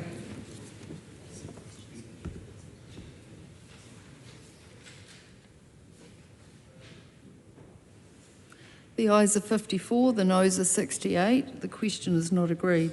The question is that Part 6, as amended, stand part. All those in favour say aye. Aye. To the contrary, no. No. The ayes have it. Party vote has been called, please, Clerk. New Zealand National. 49 in favour. New Zealand Labour. 34 votes opposed. Green Party of Aotearoa, New Zealand. 14 votes opposed. ACT New Zealand. 11 votes in favour. New Zealand 8 First. votes in favour. Te Pāti Māori. 5 votes opposed. Taku Te Whereas. 1 vote opposed.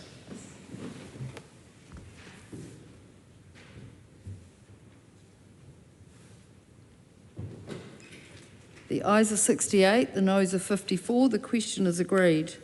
Now we come to the voting on Schedule 1, where there's no further debate. The question is that Lamonga Lydia Soseni's amendment to Schedule 1, as set out on AP 561, be agreed to. All those in favour say aye. Aye. Contrary, no. No. The noes have it. The ayes have it. Party vote has been called, please, Clerk. New Zealand National. 49 opposed.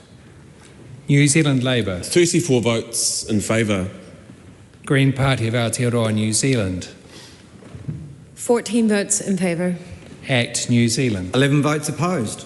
New Zealand 8 First. votes opposed. Te Pāti Māori. 5 votes in favour. Taku Te Whereas. 1 vote in favour.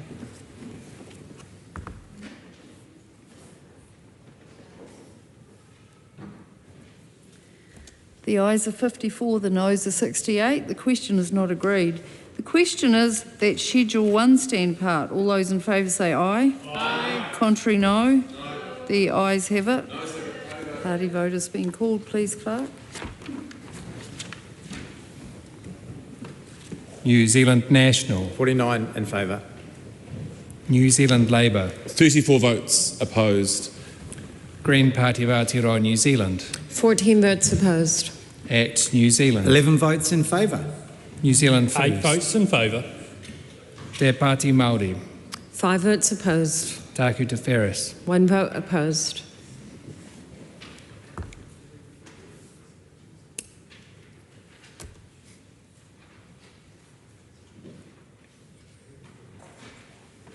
The ayes are 68, the noes are 54. The question is agreed. The question is that we're on Schedule 2 voting now. The question is that the Minister's amendments to Schedule 2, as set out on AP number 530, be agreed to. All those in favour say aye. Aye. Contrary, no. No. The ayes have it.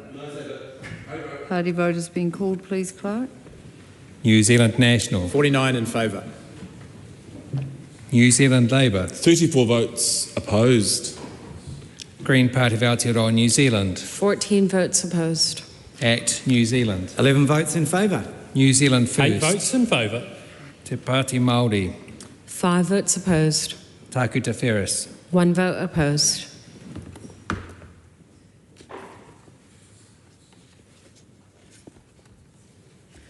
The ayes are 68, the noes are 54. The question is agreed.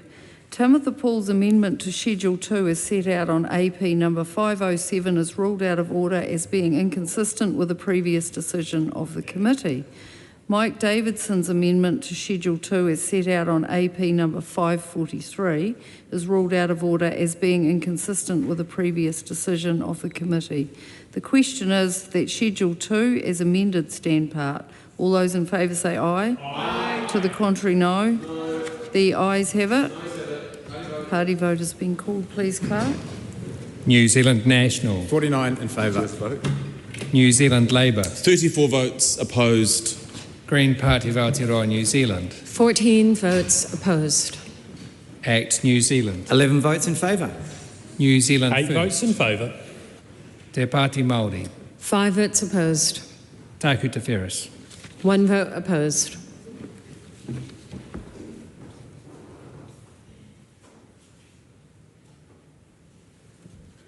The ayes are 68, the noes are 54. The question is agreed. Members, we come now to our final debate, clauses 1 and 2. This is the debate to clauses 1 and 2, title and commencement. The question is that clauses 1 and 2 stand part. Helen White. Thank you. I'd like to take a call to discuss the title of this bill, and I appreciate that often people put up flippant things in terms of those titles. A truer word was never said. I'm not intending to do that at all, but I wasn't on this committee, and then I looked at the report and I saw that the Greens have made the point that in the cabinet paper it was seen that this bill's one of its primary purposes was actually revenue gathering. Now, I think that the public need to understand that, and I don't see that as being made apparent from this title. So I would like to know from the Minister whether she accepts that that's what the cabinet paper said, because I'm looking at this here and I'm seeing it. I'd like to know where she sees that in the schedule of purposes of this bill, because I am very concerned we are dealing with a group of very vulnerable people. In particular, we're dealing in my area of Mount Albert, I've been dealing with groups that are very concerned about the addictive nature of online gambling to young people in particular, and that we might be gathering that very revenue from a vulnerable group. And I have Asian family services in my network of people I constantly talk to, and they are particularly concerned about the nature of this gambling in the Asian community, and that it really is very destructive of families and is really undermining those communities. So what I would like to suggest as a title here is that we simply, straight as a die, put into the title that this is revenue gathering from online casino gambling. It's not treating it any differently from anything else, but it's straight as a die. This is the purpose of what we're doing. And if it isn't what the Minister is prepared to accept this bill actually does, and that's what our title should do, be very straightforward about this, I'd like to know why she rejects that title as more informative to the public about the nature of what is going on here. I look forward to her comments. Thank you, Minister. Honourable Brooke Van Velden. Thank you, Madam Chair. Look, I'm as big a fan of any that the law should be given a title that does what it says it does. And I think for anybody who is trying to find what the rules are around online casino gambling, making sure that the title says Online Casino Gambling Act makes that exceedingly apparent, and there shouldn't be any misunderstanding of where to go to find the rules. To the members' questions and the suggestion of changing it, I do reject that. The system itself enables revenue gathering, but its purpose is to regulate the unregulated market, which takes us back to how would somebody find what the rules of the regulations are? They would Google online casino gambling. Madam Chair. Monga Lydia Sosini. Thank you, Madam Chair, and appreciate Minister's answers for the title and also contribution. Madam Chair, I want to ask the Minister specifically around commencement, and I do have an amendment paper in. One of the concerns, as you've heard some of the contributions, is the impact. So Labor agrees with the regulation of this industry. However, we have some concerns in terms of the speed of the amendment bill. We also have concerns at the impact in our community, and members' contribution from this side of the House have raised the impact on our young people. So rather than make a speech about it, the amendment paper is very clear in terms of the commencement date and the reasons behind we are requesting from this side of the House that it is important to understand that whilst the bill brings in revenue, it is the impact and the unknowns of online casino gambling. And many of our submitters talked about how young people will have access, and they do now, in an unregulated platform 24/7. The concern is that online casino gambling will be available 24 hours, 7 days a week. The difference with the land-based casinos is that you have to physically go there. You have to get in your car and physically go there, and there's restrictions there. The reason for our push in terms of consideration for commencement, we know that in New Zealand we have something called social media influencers, and some of our young people are being lured by overseas offshore companies that if they do this, if they put out a service, have a product, they'll get that. They'll get a big payment. And so Internal Affairs have got some very clear guidelines and restrictions. So what I'm asking is, in terms of the Minister's decision, what advice was given to the Minister? We heard a number of submitters raise their concerns to vulnerable groups in our society that are going to be saturated in terms of advertising, in terms of what's available. Can the Minister explain what advice, what modelling, the exposure to young people, all of these important issues in our community? Madam Chair. Honourable Brooke Van Velden. Thank you, Madam Chair. So just starting at the end of that member's contribution, we've already traversed social media influences and advertisement restrictions within other parts of this bill. That I acknowledge that was on a different week, but we are on this week now on a different part. I also want to acknowledge the member's contribution talked about when this law commences and comes into force, it will make online casino gambling available. And there was a response from this side of the House, well, it already is. So we are commencing this year with the law because the market has been unregulated for far too long. I acknowledge the Labour Party could have regulated it, but they didn't. So it's been unregulated for far too long already, and it means that if we pushed any timeframes out, consumers would be continuing to participate in online casino gambling online with no harm minimisation and consumer guarantee standards. Madam Chair. I'm going to take a call from Helen White, but I do want to say that the last speech strayed quite a long way from commencement, so they need to be very much on point. All right, so I think that the issue of commencement is the one I'd like to speak about in this contribution. And the member will be aware that it's very recent that we have come out with an online harm collaboration in the Select Committee, which was the Education and Workforce Select Committee. And it really is a very interesting piece of work because there was an exploration where almost every party, I think save for the ACT Party, has come up with a real addressing and a suggestion that there is a lot of harm being done. So is this time? Yes. I think I might be about to address the member's point of order, so please make it again if I don't. This is title and commencement, very tight.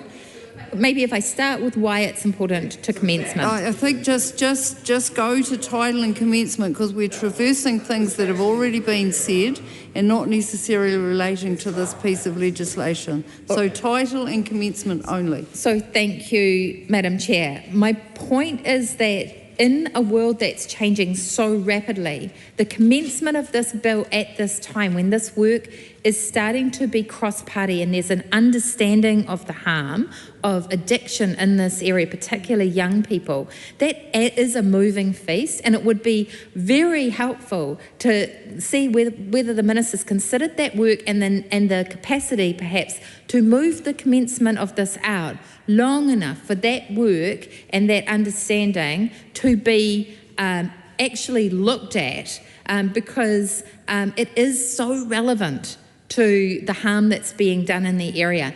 It really is a new area for us all as parliamentarians. And so I'd like to know whether she's considered moving the time out long enough to talk to some of those stakeholders. I'm thinking about people like Holly Brooker and the people who've been doing the work in that area of online harm for children. Thank you. Honourable Brooke Van Velden. Look, I hope I can close this out pretty quickly. The member has been here long enough to know what a title and a commencement is. That contribution had nothing to do with this law, and I think it makes a trivial mockery of the parliamentary process that we're here for today. So I would suggest that this debate is actually closed. I think the minister should leave the job of deciding when we close to me. And there was a vague link to commencement there, but I am getting frustrated with the broadening out of these speeches. So one more chance. Lamonga Lydia Sosini. Yeah, thank you that you are allowing one more question on commencement. On commencement. You have said be specific, be tight. Madam Chair, to the Minister, the commencement date is really important, specifically with the self-exclusion register. So what we have before us, and I've got an amendment paper there, and why it's important is the horse will have bolted before the cart comes along in terms of you've got a bill here, you've got an amendment bill here, you'll have your time, you've got an amendment bill here, and the provision is to allow it to begin, but the self-exclusion register will come at a later date. For those, the question that I have is, what advice did the officials provide in terms of the self-exclusion register for the commencement date? Honourable Brooklyn Belden. Look, I'll make it really simple because I know that the self-exclusion register came through the Select Committee. This government has a mission to regulate the online market. We're progressing with the law, with the regulations that the government had signed off on. As a government, we have accepted that there was a change at the Select Committee for this additional area of regulation, which is why there is an extended date for those regulations to be made, because the other ones are already in train. Madam Chair. Carlos Chong. Close. The question is that debate on this question now close. All those in favour say aye. Aye. Contrary, no. Ayes have it. Party vote has been called, please, Clerk. New Zealand National. In favour. New Zealand Labour. Toru Takauma Whānga Pōti Whakahe. Green Party of Aotearoa, New Zealand. 14 votes opposed. Act New Zealand. 11 votes in favour. New Zealand 8 First. votes in favour. Te Pāti Māori. 5 votes opposed. Taku Te Wheres. 1 vote opposed.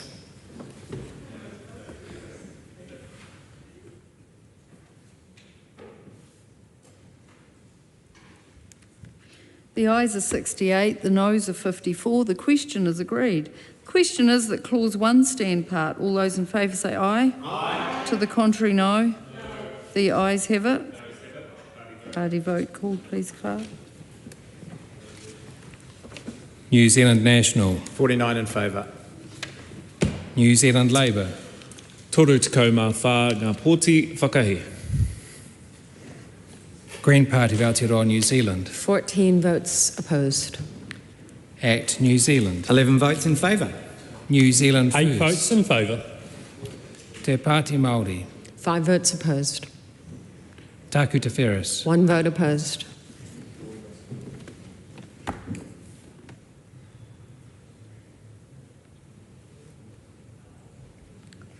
The ayes are 68, the noes are 54. The question is agreed.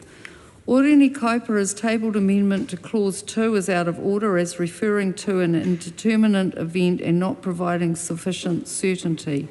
The question is that Lamonga Lydia Sorsini's tabled amendment to clause 2, replacing 1 May 2026 with 1 January 2028, be agreed to. All those in favour say aye. Aye. Contrary, no. No. The noes have it. Party vote has been called, please, Clerk. New Zealand National. 49 opposed. New Zealand Labour. Toru Takauma Whānga Pōti Whakae. Green Party of Aotearoa, New Zealand. 14 votes in favour. Act New Zealand. 11 votes opposed. New Zealand 8 First. votes opposed. Te Pāti Māori. 5 votes in favour. Taku Te Wheres. 1 vote in favour.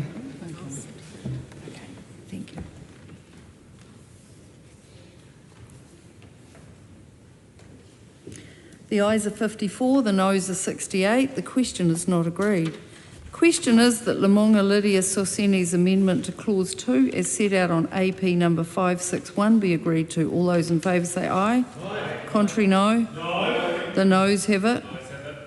Party vote is called, please, Clerk.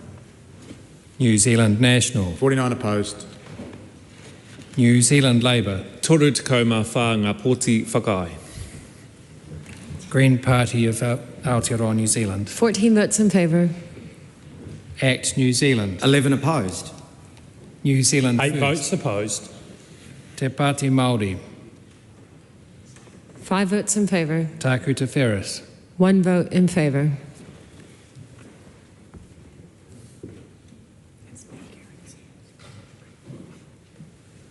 The ayes are 54, the noes are 68. The question is not agreed. Question is that Clause 2 stand part. All those in favour say aye. Aye. Contrary, no. The ayes have it. Party vote has been called, please, Clerk.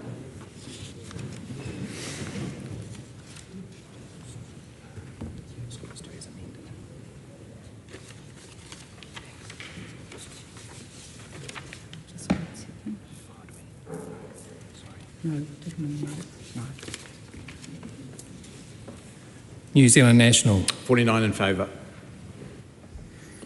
New Zealand Labour. Toru Tacoma Whānga Pōti Whakahe. Green Party of Aotearoa, New Zealand. 14 votes opposed. ACT New Zealand. 11 votes in favour. New Zealand First. 8 votes in favour. Te Pāti Māori. 5 votes opposed. Taku Te Wheres. 1 vote opposed.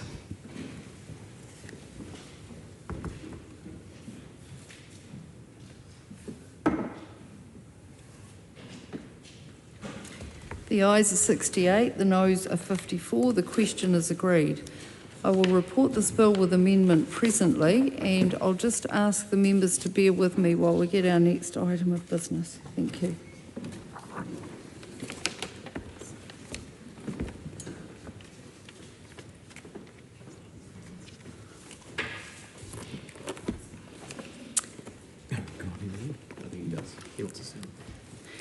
Members, the House is in committee on the Antisocial Road Use Legislation Amendment Bill.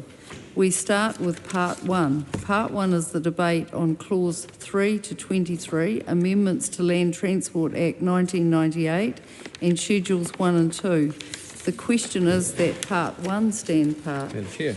Honourable James Meagher. Thank you, Madam Chair. We're all aware of what this bill does. It deals with a growing issue over the past couple of years of antisocial road behaviour, and colloquially I think that's known as the bad sort of activities of boy races. But of course it's 2026, we've got girl races, we've got all kinds of races, and sometimes those races terrorise our neighbourhoods and terrorise our roads. Now I know in places like Christchurch there are various bylaws and restrictions in place, including anti-cruising laws around the centre of Christchurch. That may come as a surprise to some members in the House, but if you go around Christchurch, you're not allowed to cruise around Hagley Park at certain times of the day. So for those of you who wish to join us in the South Island, do so sensibly, but do not be cruising in and around Christchurch. But of course, that's no help to some areas of the public and around our country who are terrorised by really poor behaviour on our roads. And I'm talking things like intimidating convoys.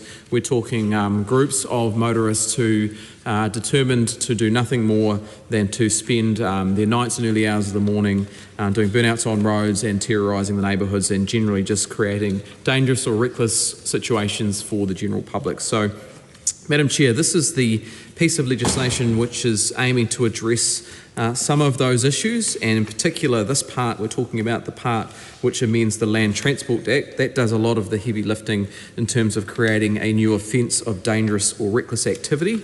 It also provides the police new powers to request information connected to some of those offences. Now, of course, the police have powers to require or ask for information in some occasions now, including when someone has committed or has failed to stop.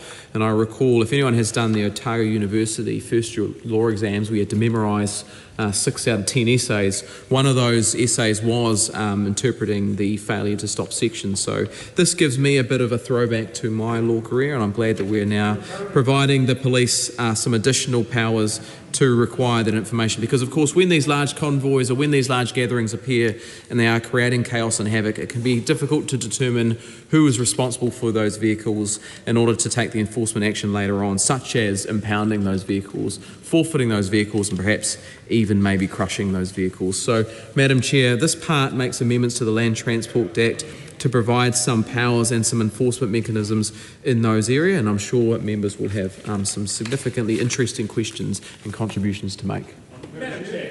Tim Costley. Thank you, Madam Chair. And I do want to take just a moment to ask the Minister about this, because as I'm sure the Minister is aware, this has been an issue in my electorate, in Levin, in Otaki, and some of the other areas.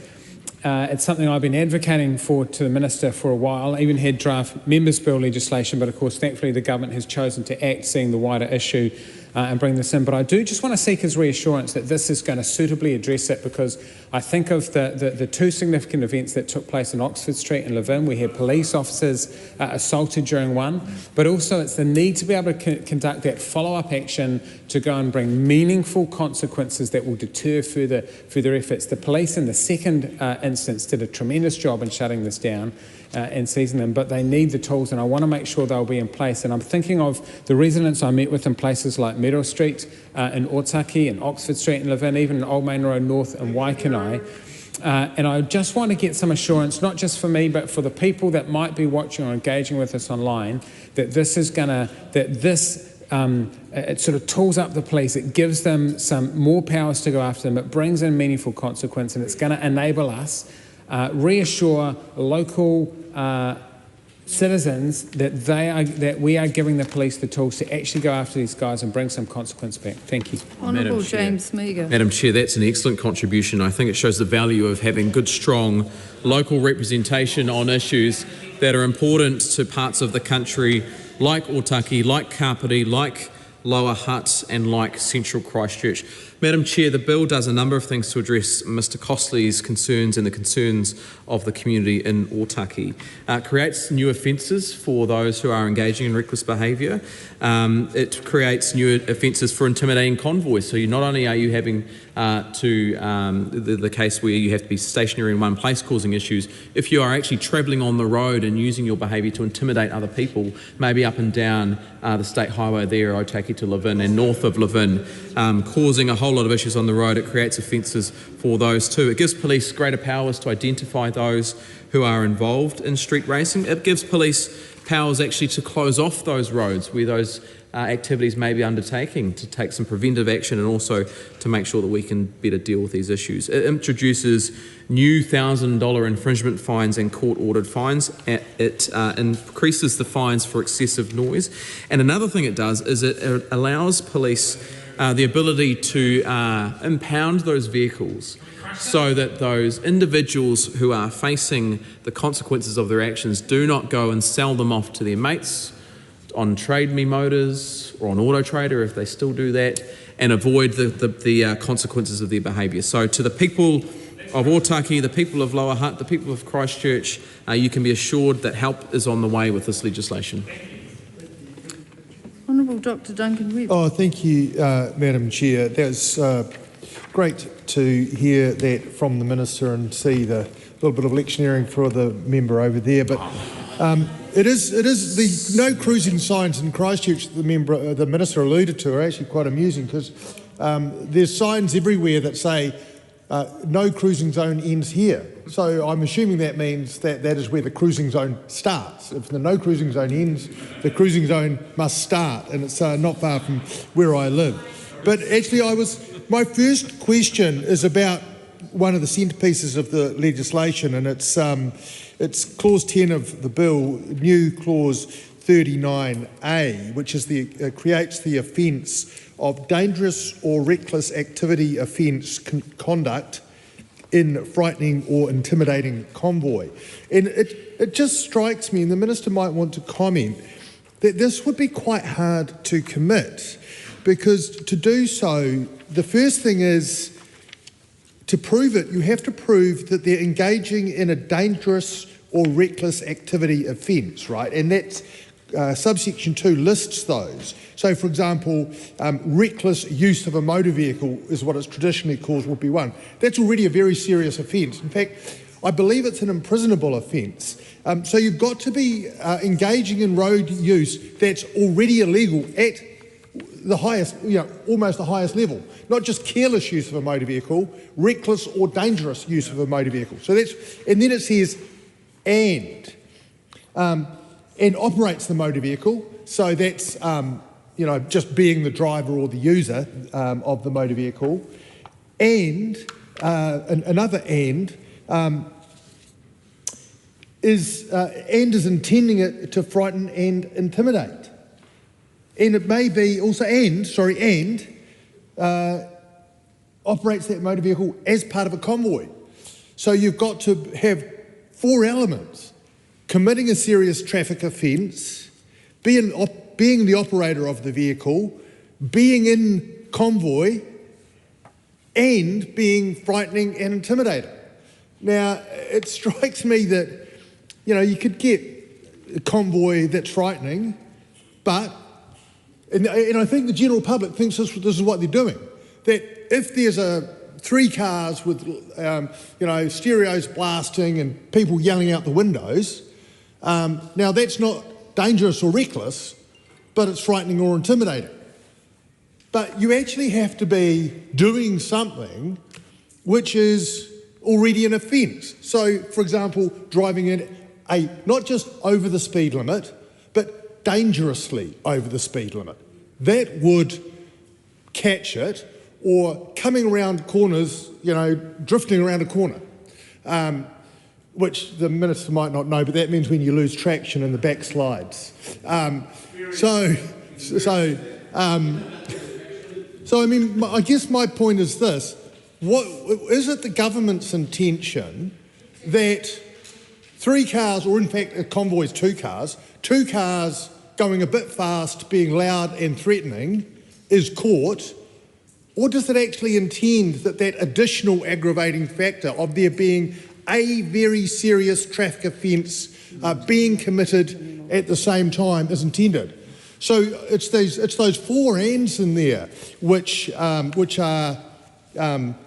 the challenge. And then, of course, embedded in that section is the other tricky thing, which is intending it to frighten or intimidate another person. Now, if when you boy racers or girl racers, car enthusiasts, in fact, they don't think very much at all. They don't intend it to intimidate, they intend to be cool.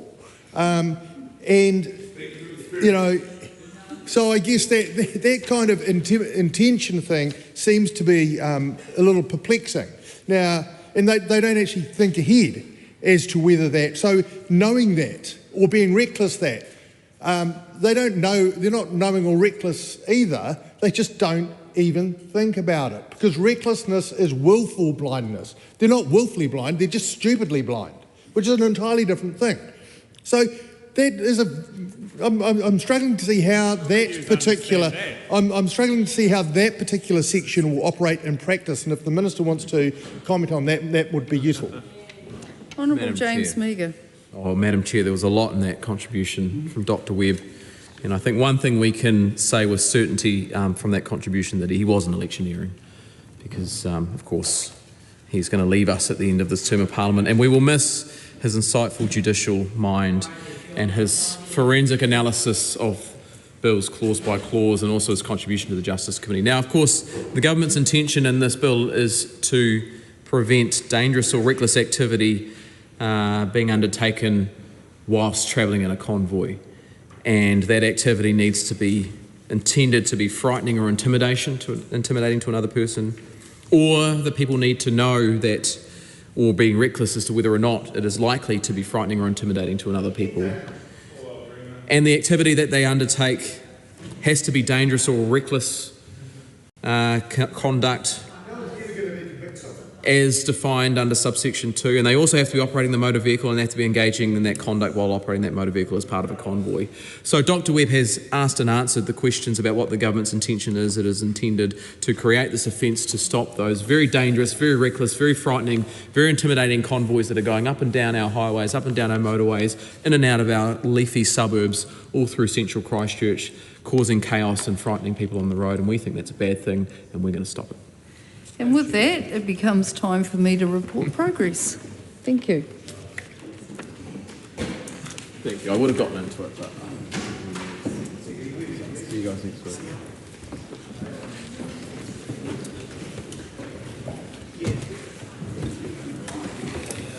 The House is resumed. Mr Speaker, the committee has considered the taxation annual rates for 2025-26 compliance, simplification and remedial measures bill and reports it with amendment. The committee has also considered the online casino gambling bill and reports it with amendment. The committee has also considered the Antisocial road use legislation amendment bill and reports it has made progress on the bill. Mr Speaker, I move that the report be adopted. The question is that the report be adopted. Those of that opinion will say aye. Aye. To the contrary, no. The ayes have it. The taxation annual rates for 2025-26 compliance, simplification and remedial measures bill and the online casino gambling bill are set down for third reading next sitting day. The Antisocial road use legislation amendment bill is set down for further consideration in committee next sitting day. The House stands adjourned until 2 p.m. today.